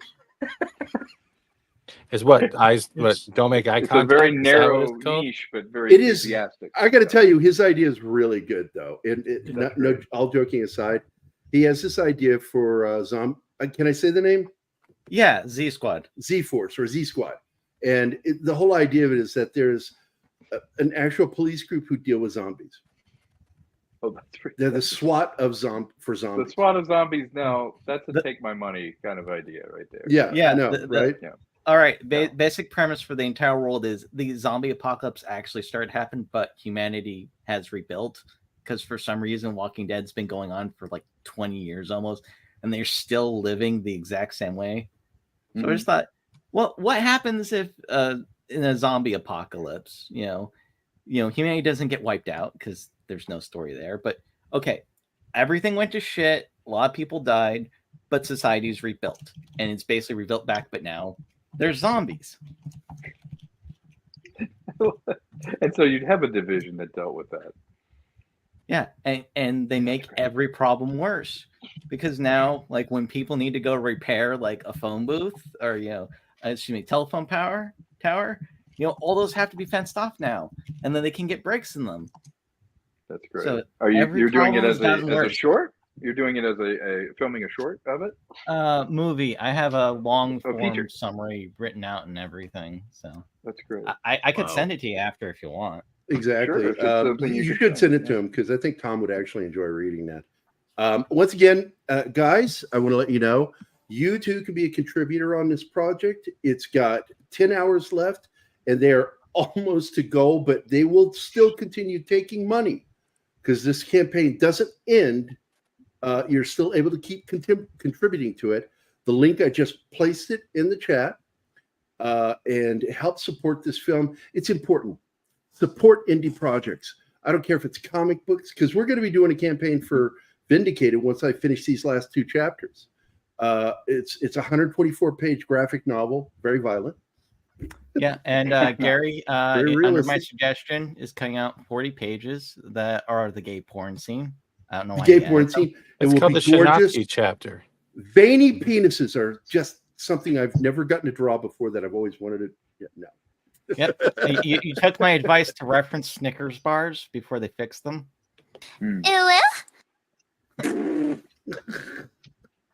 Anime girl voices. Anyway, Island in the Stars is a film, and I'm hoping you guys will reach out and share it if you can afford to support it, because there are many ways to support indie projects. Share it out as much as you can. Shout it from the rooftops. This is an important project. I'm very excited about it. In fact, I'm so excited, I sent an email to my bosses to let them know that I'm going to do an introduction with you. Wow. That's fantastic. Same with Fallout games, regardless of how long it's been and the future tech lying around, there's only dirt settlements. And here's a question. Go, Keith. No, go, Keith. I was just going to ask, who do you have as your fight choreographer? Or who are you planning to hire as your fight choreographer for a lot of the upcoming scenes that'll definitely be the use of swords and other things? That's a great question. I'm friends with Jesse V. Johnson. He was a fight coordinator. I think he worked on Jurassic Park. He worked on a whole bunch of stuff. But at the end of the day, I'm probably going to reach out to Australian coordinators. There's someone who worked with George Miller. George Miller did Mad Max, Fury Road, etc. Those fight coordinators, they have a whole fight team. I will be reaching out to them, Peter Weir's people as well. And to me, it's such an important aspect of the storytelling, that how the fights are put together and how they flow. I want to catch that swashbuckling tone while it's still realistic. I still want it to be fun and thrilling. So I'm trying to find a nice balance between the style. Each person will have their own fighting style, but then also each set piece that I've kind of designed. One is a sword fight, bladed weapons. Another one will be a boarding party. Another one might be a mutiny. So each one has to have its own feel. And I've given a great deal of thought to how those are going to be staged, and each one should feel different, but be very in character. If it's something that's a naval operation, that by nature is going to have a very different feel than the chaos of sort of, a pirate raid. And I want them to feel appropriate to each one. So I'm going to sit down with fight coordinators and work out, if not being, right there in the second unit, at least working out everything with the second unit of this is the style that we want. This is how we want it to go. And that's a great question. Another one for the setting. Is this like way into our current timeline, or is this a completely different universe altogether? Like, is there even an Earth?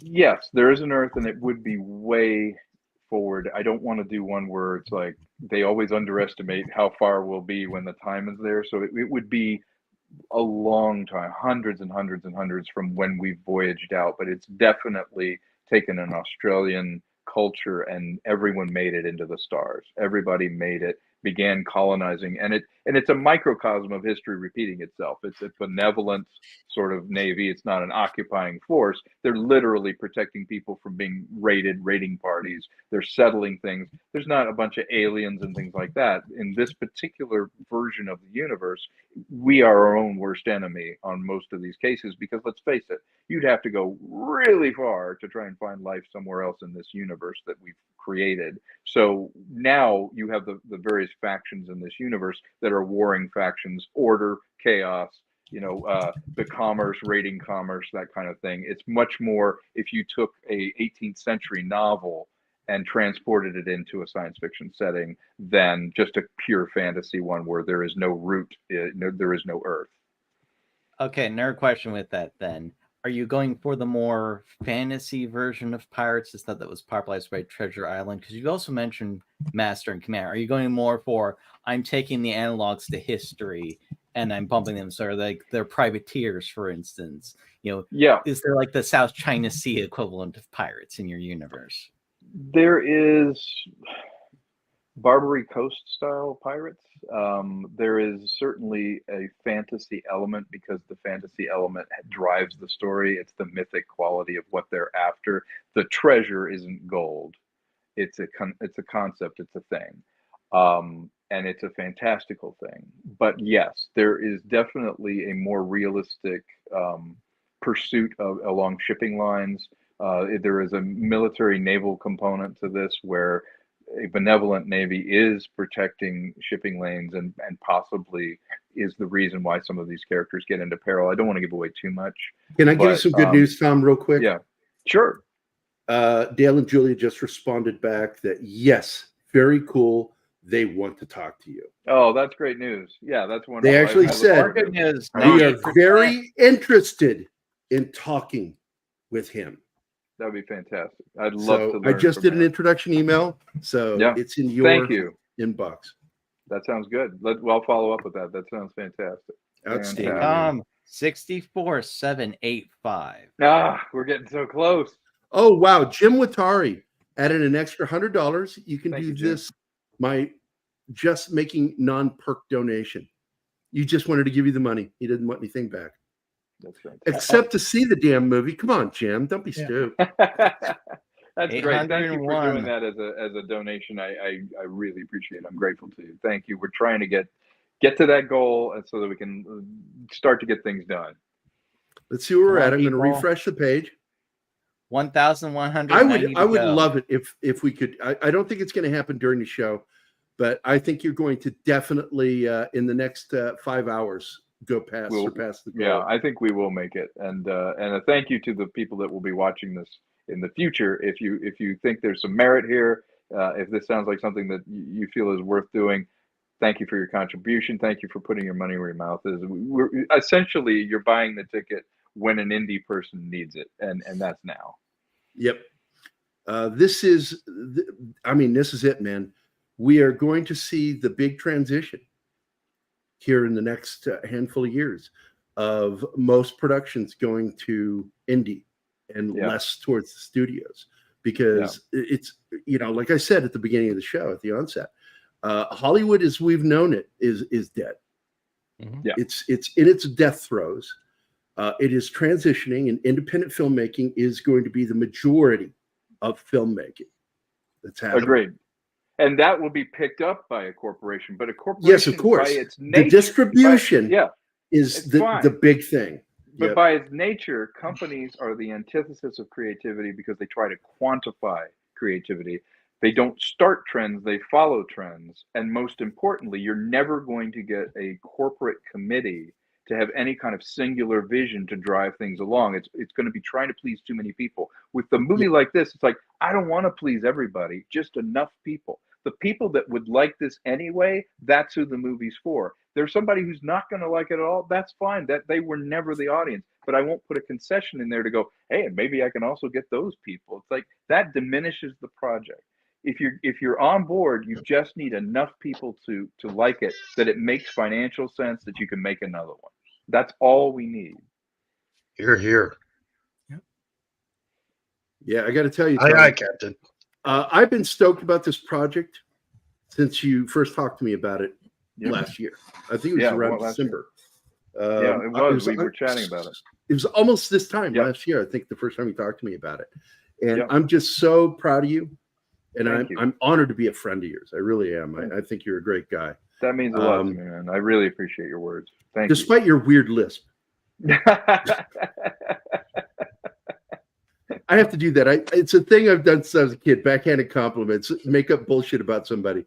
Despite having a club foot, I think you're a wonderful person. Yeah, exactly. Aside from the smell, I really like you. Yeah. Who cares if everyone says you smell like cabbage? I respect Don't listen to all those people who say you're an idiot. Just because you don't like deodorant and the rest of the world thinks you're crazy doesn't mean you don't like it. I think the earliest form of that my dad did to me one day. I think I was like 11. I was 11 years old. I came home from school. My dad turned to me and says, I saved your life today. I went, really? Yeah, I killed a shit-eating dog. And then, the other one he did to me was, I stood up for you today. Somebody said that you ate shit and barked at the moon. And I said, my son has never barked at the moon. That's how I was reared. That's why I'm the way I am. I like your dad already. I raised my daughter that way too. That's great. You'll like this one, Tom, because my daughter is so gorgeous. She's so beautiful. She's an artist too, just a beautiful artist. Her artwork is amazing. I'll tag you. Actually, I posted some today. I'm going to tag you on Facebook with it. Okay. So you see, she does this, she does what I can't do. I draw what I see. She draws art. Imagination stuff. I can't do that. I'm too straight thinking. I'm on the spectrum, you see. And so I'm a realist with my artwork. She can use her brain that way. It's so gorgeous. But at the same time, though, I will tag you on that. But you, on the other hand, are doing stuff that I really like. Even with my own writing, and you'll find it, I do great with comedy. But when it comes down to fantasy, I kind of fall short on it. And I'm really impressed that you can do that, bring the fantasy element in there. And I know you're working really hard not to say what that fantasy aspect is. But I'm assuming it's not magic, but no, it's not magic, but it would be I'm thinking it has to do with from power. mythology. Yeah, it's power, mythology, and science that is advanced, so it appears as magic. But it's certainly power. Yeah, magic is just science that hasn't been understood. Exactly, and I've tried to be very careful when I was writing this with Mike, as we straddle that line where there is a magical realism to what we have. The world itself has an internal logic, and then this plays within that logic. But you need to have something. You have to have your Excalibur. You have to have something that is the herald for the adventure. Now, I'm going to put it out there again because we got people jumping in. Destiny Captain just joined us. Jim Watson, of course, joined us. Real Wade Nation Gaming Clips. And, of course, our dear friend, my good friend in particular, Scribe Light. I love this guy. He's a writer. I'm sure you're friends with him because he and Script Doctor kind of go hand in hand on Script Doctor and I have written 2 screenplays together. He's fantastic. Or 3. Oh, I love Script Doctor. Yeah.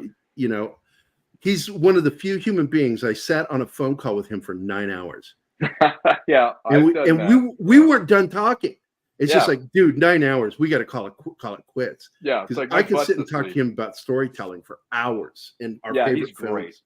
Yeah, he and I write. I have to say this. I feel like he's a friend, and I've never met him. He's in Canada. We're in that world since the 2000s because some of my closest friends I've met, but been friends with him for 15 years before we met. Yeah, in real life because of Xbox, playing Xbox Live.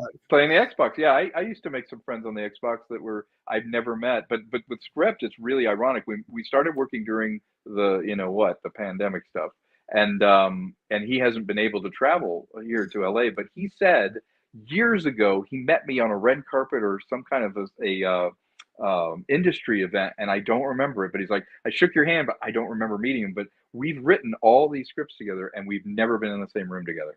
It's crazy. It's amazing. Yeah.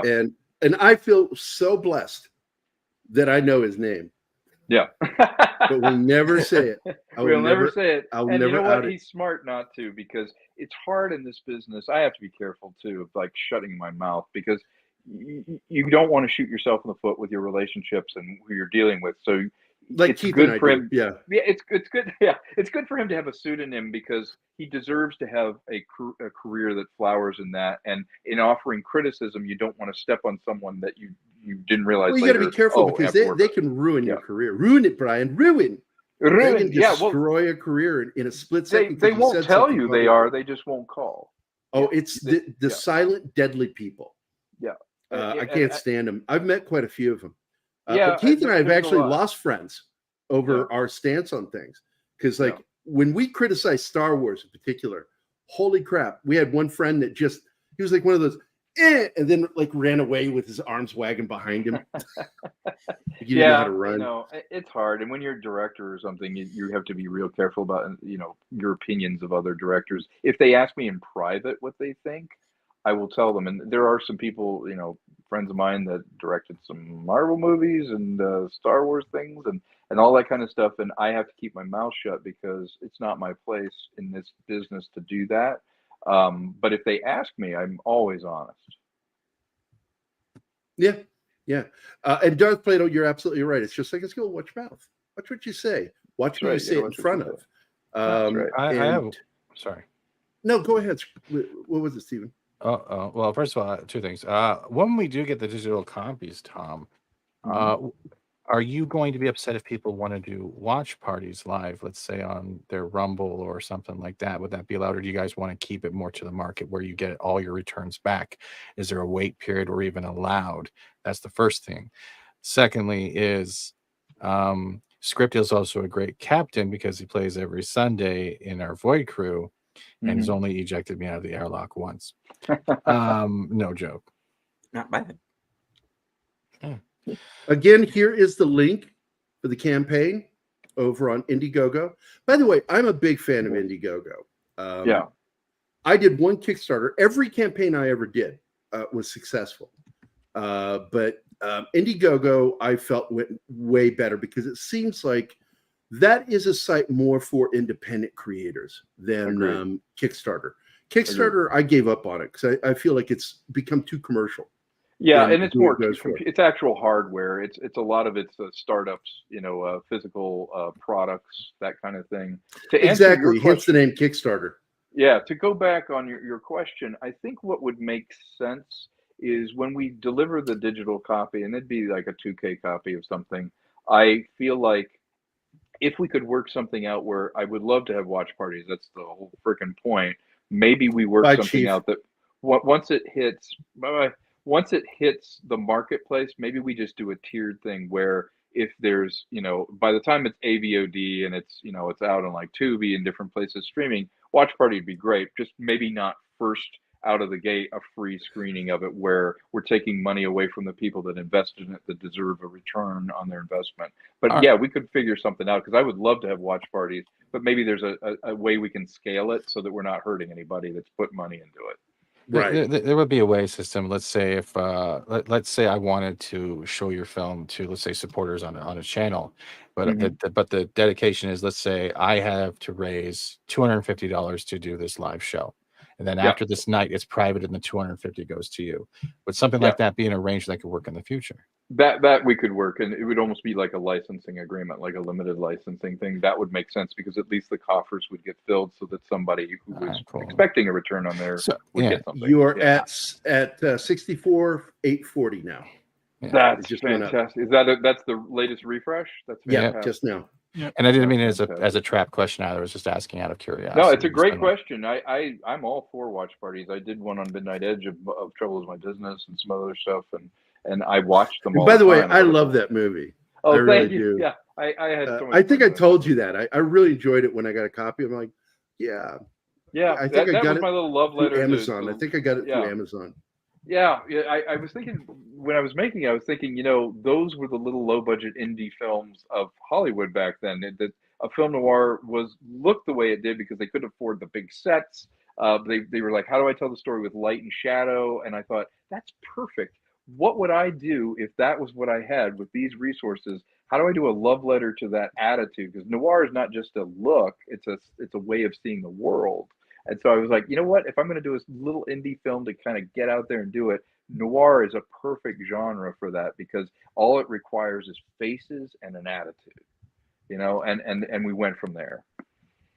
We are 1360 away from your goal. Close.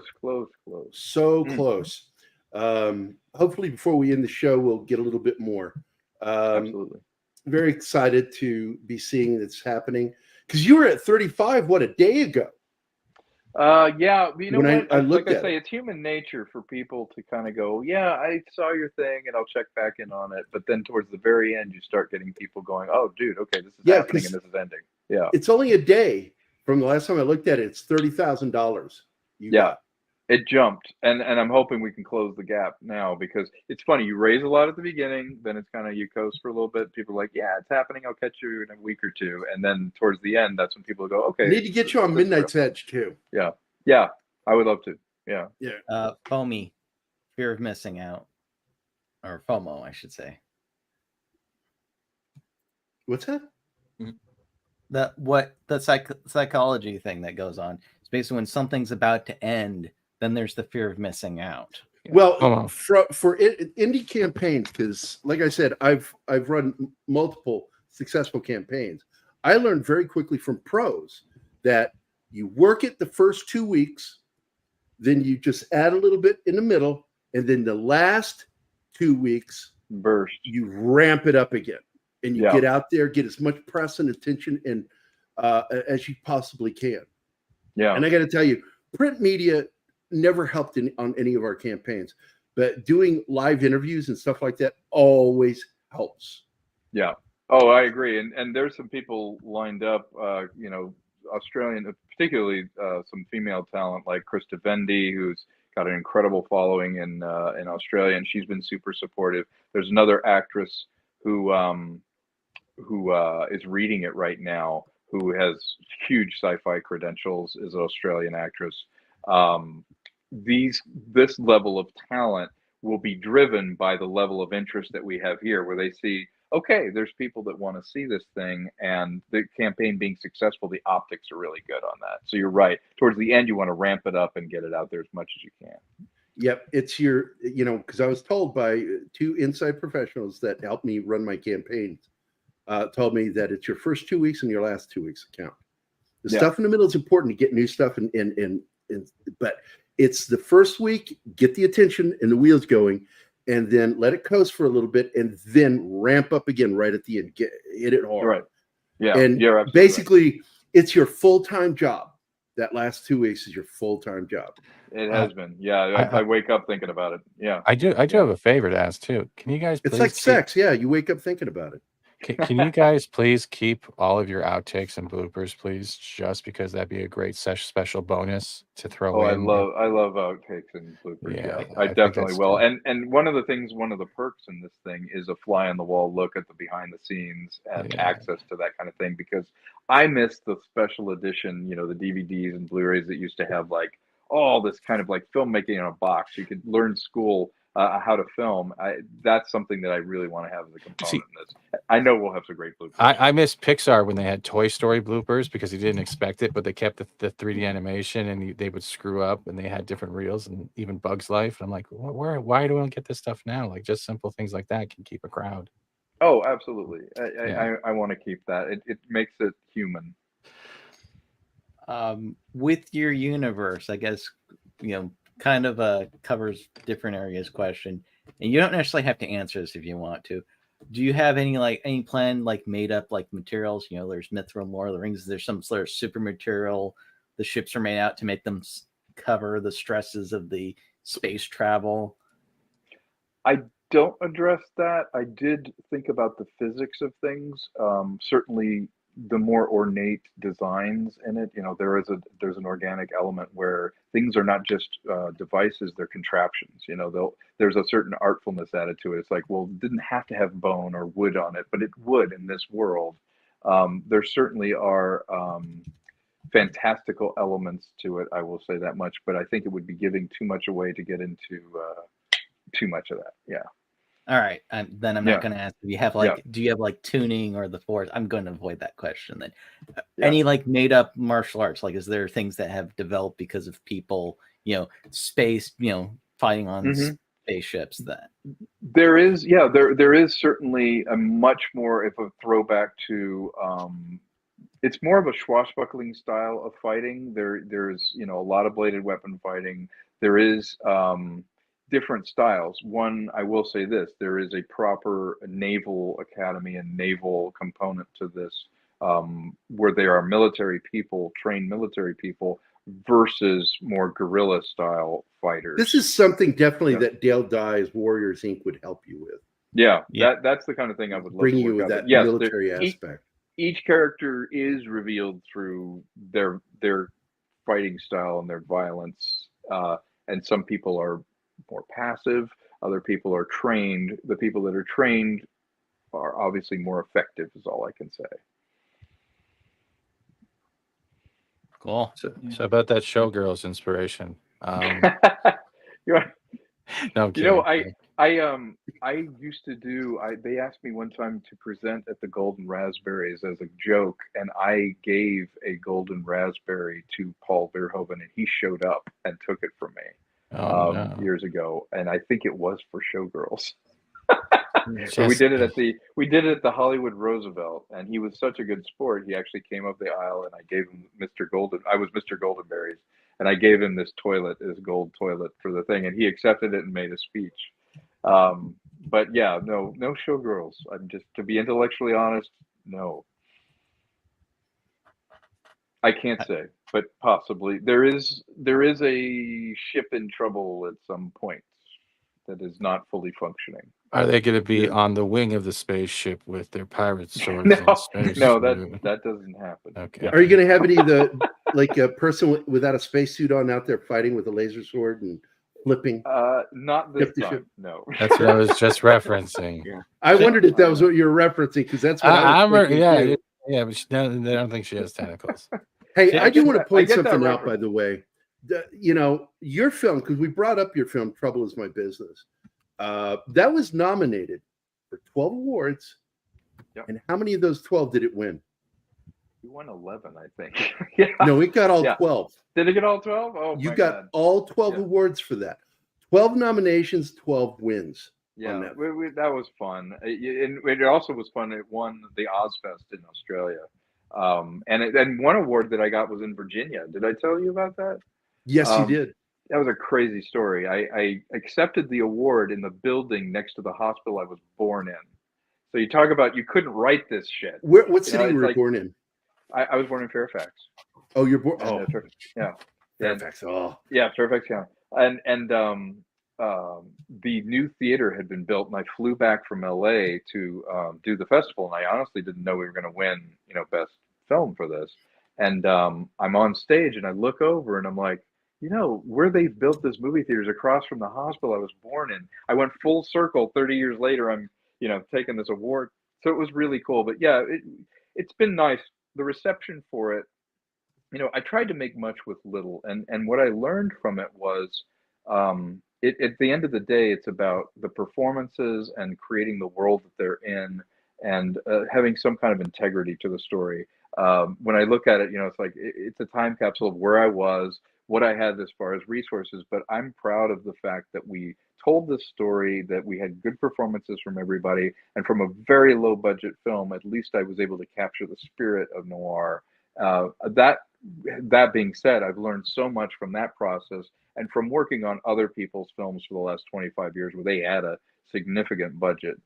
I've been lucky to work with some of the best filmmakers in the world and some of the best writers in the world as an actor or as a writer, and doing these different things. So, this is the basket. Island in the Stars is the basket that I'm throwing all this experience into, and it's something that I really strongly believe in.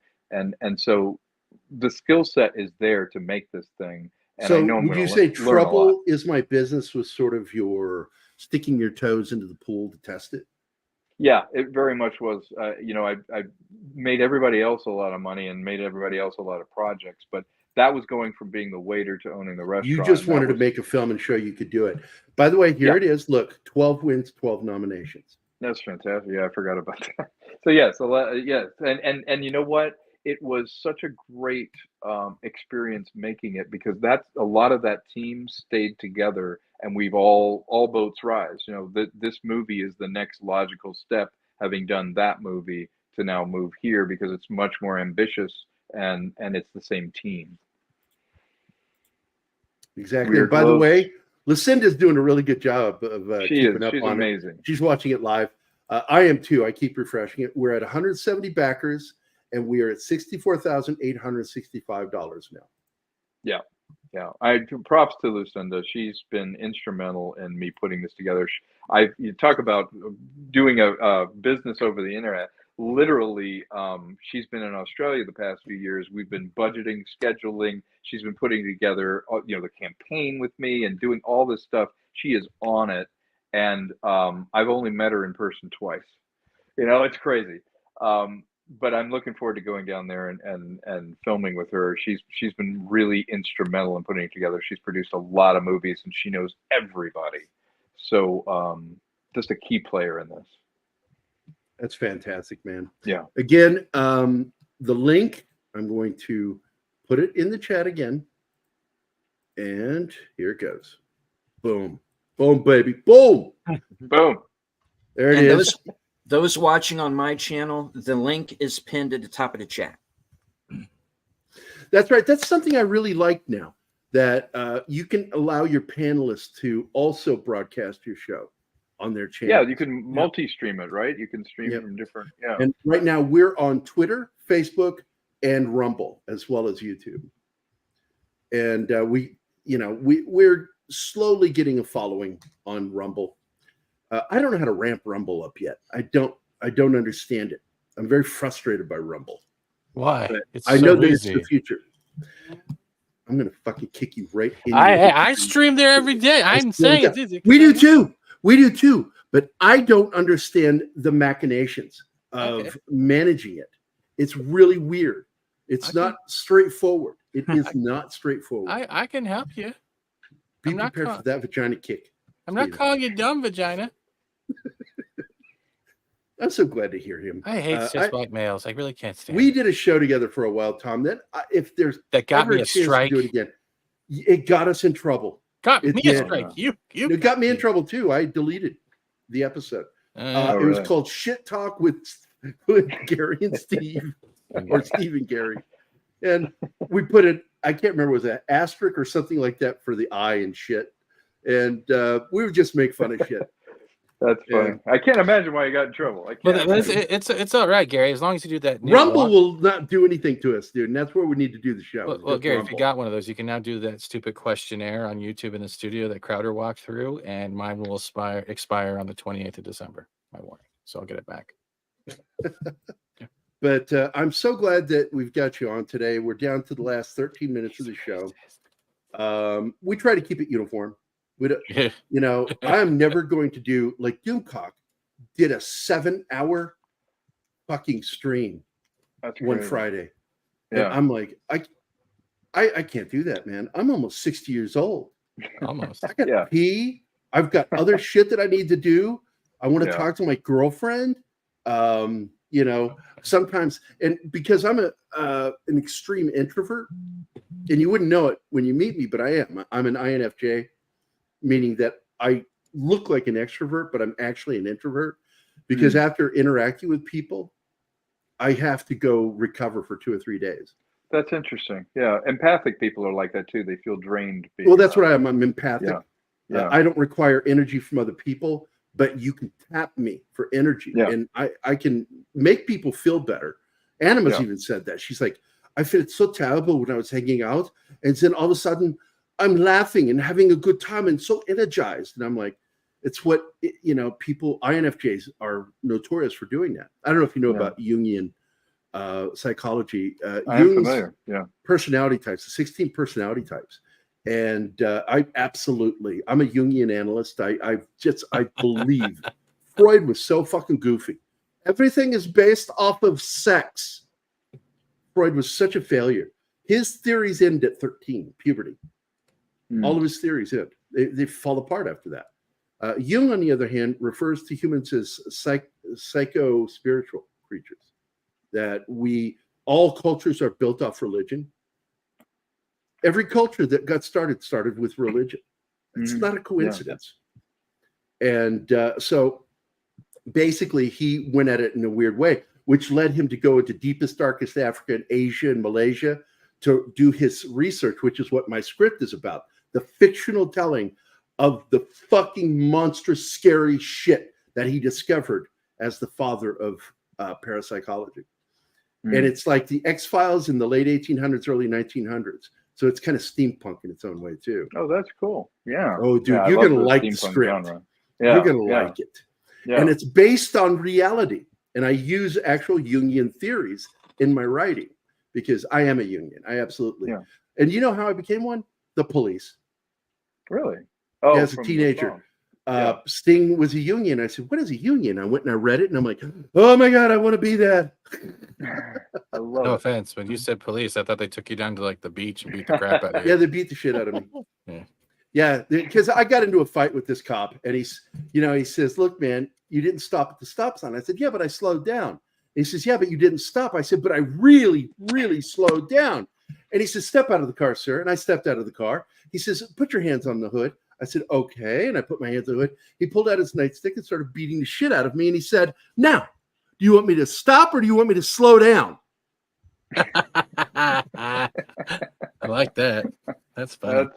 That's pretty good. Yeah. What's the difference? Now you know. I could beat you slower or I could stop entirely. At least it wasn't gay sex. A fine point on it. Absolutely. Vinkman's girl says, I have a lot of anxiety around people. I don't. I feel very comfortable around them, but I drain very quickly with some people. They can just take all my energy from me. And which is why, by the way, I work in comics instead of film. Because I discovered working with people in film, I was exhausted, emotionally and mentally exhausted at the end of the day. And I couldn't stand that. Well, I find, I mean, I make 1,000 decisions a day. You're the focal point of it. So a costume question comes into things, but I thrive on that. I feel most alive when I'm doing that because that's just how my brain's wired to multitask those things. And I do have an opinion on it, but I also let people shine in their own way. You know, it's like, I'm not stupid. If they have a great idea, you incorporate it and you learn from them. And people are constantly coming at you with stylistic things. And it's really just guiding the boat. You know, it's like getting everyone around the hole is moving and then pushing them all in the hole at the right time. And that's directing. And it's having that vision, but communicating it as best you can. But yes, it can be draining because so many people from so many departments, their slice of a movie or storytelling is the most important thing. To the person doing costuming, it's everything. The way a shirt looks or a uniform is done, that's their part of the story. Musical questions, art department, all of them are valid and all of them have a very narrow slice. And you have to sit back and go, how do those pieces and those slices all fit together to do that? But what's practical? You know, are we going to have 5 hours to do this thing or prep this or do whatever? You have to make a call right then. And a good director knows to delegate those things once the vision is established and you're like, please make that happen. And that allows you to not get too drained because you let go of some of it. Do you find that you do stuff that would normally fall under the, first AD? Yeah, I often AD'd myself. Like I'm very aware of time. That's the problem with indie films right there. Yeah. It's the wearing too many hats because people don't understand one of the most exhausting jobs is being the first AD. Yeah. Because you're managing the set. Yeah. And you're the one who has to break the bad news of like that next shot that you really, really want, the close-up that's going to sell it. You're the one that has to go, we don't have time. We don't have money. We're losing the light. And that's a really hard job. In fact, I had one AD that I love to work with, and he's always the one, an AD is the one that's like, and settling, and we're going to go. And I remember we bunked together one time, and literally in the middle of the night, I hear settling, and he's like dreaming it. Settling, like, this person dreams his job. It's settling, and I'm like, will you shut up? So you do need someone like that, because my job is to push it as hard as possible, and their job is to push back. Because no matter how much time and money you have in a movie, you never have enough time or money. Yeah, it's true. On that other stream, I told you had me at the Space Pirates. Yes. It's I've gone through and watched watched the video, read everything on the site. I can already see, and I talked about gaming. I can already see how the RPG would go together. Nice. Yeah. I'm already writing subclasses and stuff in the back of my head. Oh, fantastic! Yeah, that's great. Well, I'm glad you can see the potential. I think it is there too, and I think we would be smart to create a world that we could play in like that. I think it would be a lot of fun. Yeah, I agree. Yeah, exactly. By the way, I wanted to show you something, because somebody brought outtakes. And when Dale Dye's birthday came years ago, and Zoe, my daughter, wanted to send him a happy birthday wish, so she made a video for him. And I'm going to show you my daughter. This is back in 2011 or something like that, I think. 2010. Back in 2010. And I put an outtake in there because she completely fudged up what she was supposed to say. And here we go.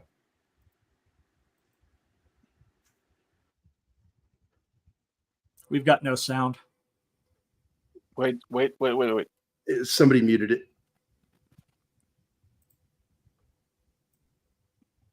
Do you have audio? No. No, you have to unmute it. It doesn't let me. There's the thing. There it is. There we go. All right. This is so stupid. It's funny. Happy birthday, Skipper. Semper Fi. And then we fade, and then we come back in to show the outtake. Happy birthday, Skipper. Semper Fi. Semper Fi. Happy birthday. Semper Fi. I was once recording a commercial for Auto Trader. It was a voiceover, and my son, who was little, he was like 2, maybe 1. And I'm doing autotrader.com, and I hear autodradle.com. Autodradle. Autodradle.com. And he kept doing it, and I was like, that is class. It's on the recording. It's like autotrader, autodradle.com. Autodradle. Yeah, I love him. My son first just went away to commercial college. work was as a voice actor. I did a lot of voice for radio over the years. Yeah. And because I could do impersonations, and I would do celebrity impersonations and stuff. But my very first commercial, I was 18. I did the commercial. I got hired to do the commercial, and by the time noon came around and the director of the radio station got in and heard the commercial, I was immediately fired. He said I sounded like a stoner. That's funny. Yeah, but, I do a lot of voiceover too. I also do gaming. Like, I'm in both of the Red Dead Redemption games. Oh, really? I did a lot of, if you look up on IMDb, I've got a few credits on that. And I love doing voice work and creating stuff. The reason I created Mindstream Players, like we did an adaptation of Dracula, and I wrote my own kind of Monty Python version of Scrooge called The Festivus Incident. And you get to play multiple characters. It's called The Festivus Incident. You can check it out. If you look up Mindstream Players for The Festivus Incident, it's my Christmas show, but it's completely irreverent. And what I love about it is it's evergreen. It's like, it doesn't matter what you look like. It doesn't matter what your age is. It's, can you execute the character, and people see it in your mind. And I love that about voice acting. Tom, yeah, look at that. We are We're so almost at 65. close. Well, thank you to everybody that's been throwing in on this. Thanks Here's for having me on here, Jerry. I really appreciate it. Oh, you bet, buddy. Yeah. It's one of the calls things you Jerry. Oh, I don't mind. He calls me Gary other times. Jerry. Sorry. We're thinking of my funny. dad. We were talking about Tom and Jerry. Yeah. So, but we need to wrap up now, and it's the end of the show. We're last 2 minutes here, and I want to thank everybody. I got to thank my audience, our chat. I want to thank Tim, FKH 2005, Last Call with Troy Parcelli, Darth Plato, Read by Nature, Kitty Bear, Patrick Jordan, the chief who already checked out, but he had to go. He likes to do his running. I think that's where he was going. Is going to the mountains to either do a trail walk or run. Don Ranger Power, Andy Morrow, Lady V Elements, Peter Vickman's fan site, Shrek KPMC, who says that they are retired. I saw their comment.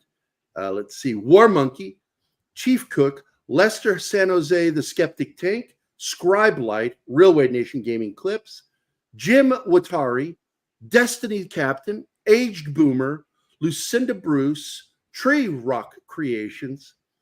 Tom, follow me on. Oh, that's somebody's message. I got to get past the private emails here. Okay. Thanks. Okay, that's it. Okay, I got everybody. Did I miss anybody? Martin, here's your chance to save the day. What? Did I miss you anybody? Mention Anima? Did I get everybody? No. Oh, well, Anima. Anima. Anima Confusa, love of my life. Thank you for being here and being in the chat. She helps manage the chat from within the chat. I like that. And we got to finish watching Nightmare on Elm Street after we're done here. She and I were watching it for tomorrow's show, Saturday Morning Fun Time. We're going to be talking about Nightmare on Elm Street, the original 1984 film. But I do want to stick around for a few minutes. So, Anima, come back in and join us. Because before you leave, Tom, I wanted to talk to you about a couple of things. And I saw that Shrek PMC did ask about my neck brace.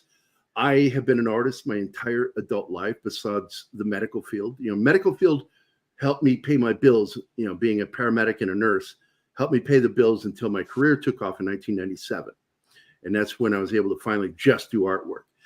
But sitting at a drawing table, has destroyed my neck.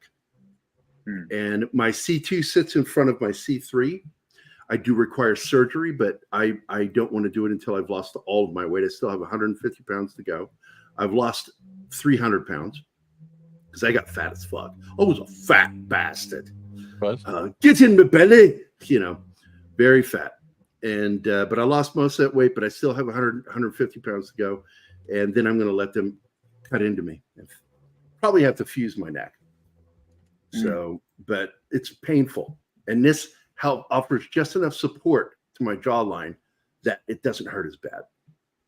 So that is the answer to your question, Shrek PMC. Again, the link is right there in the chat. Oh, wait, that's the wrong one. I almost shared my page. Copy. There we go. I've got it. So looking forward to how this goes. And I'm really curious how things are going to go with your communication with Dale and Julia. Yeah, me too. And again, grateful for that. Grateful for being on the show and for everybody that put in on this. That's wonderful. Yeah, see, it did the wrong link. That's my video for my daughter.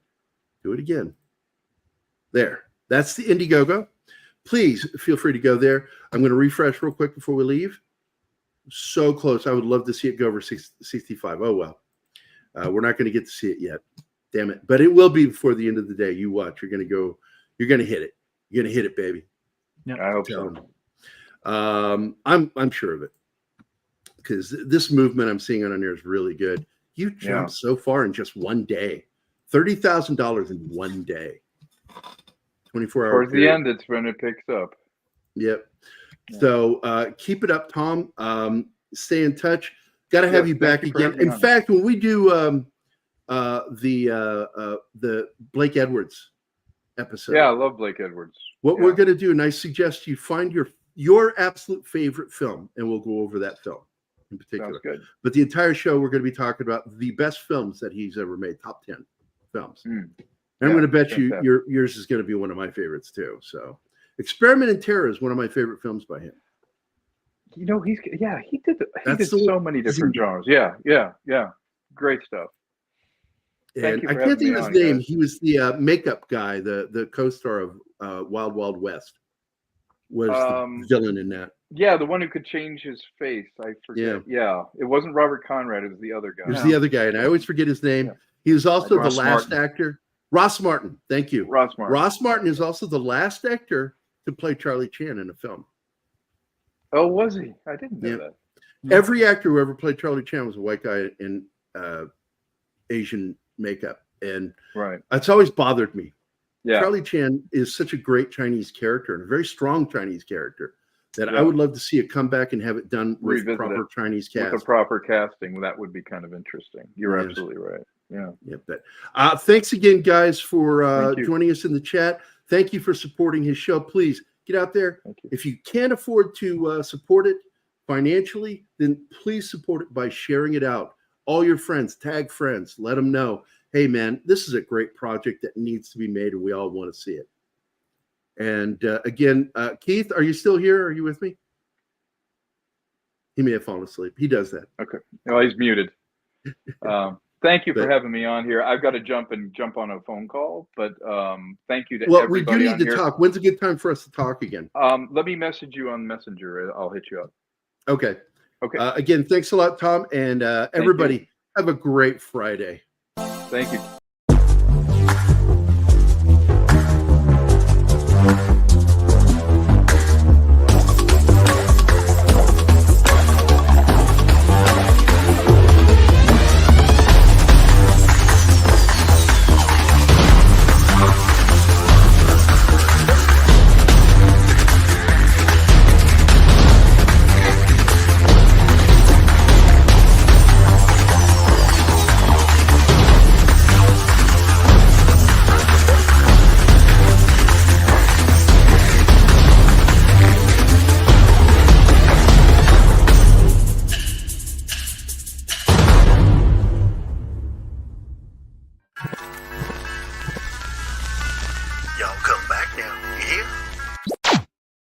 They did it.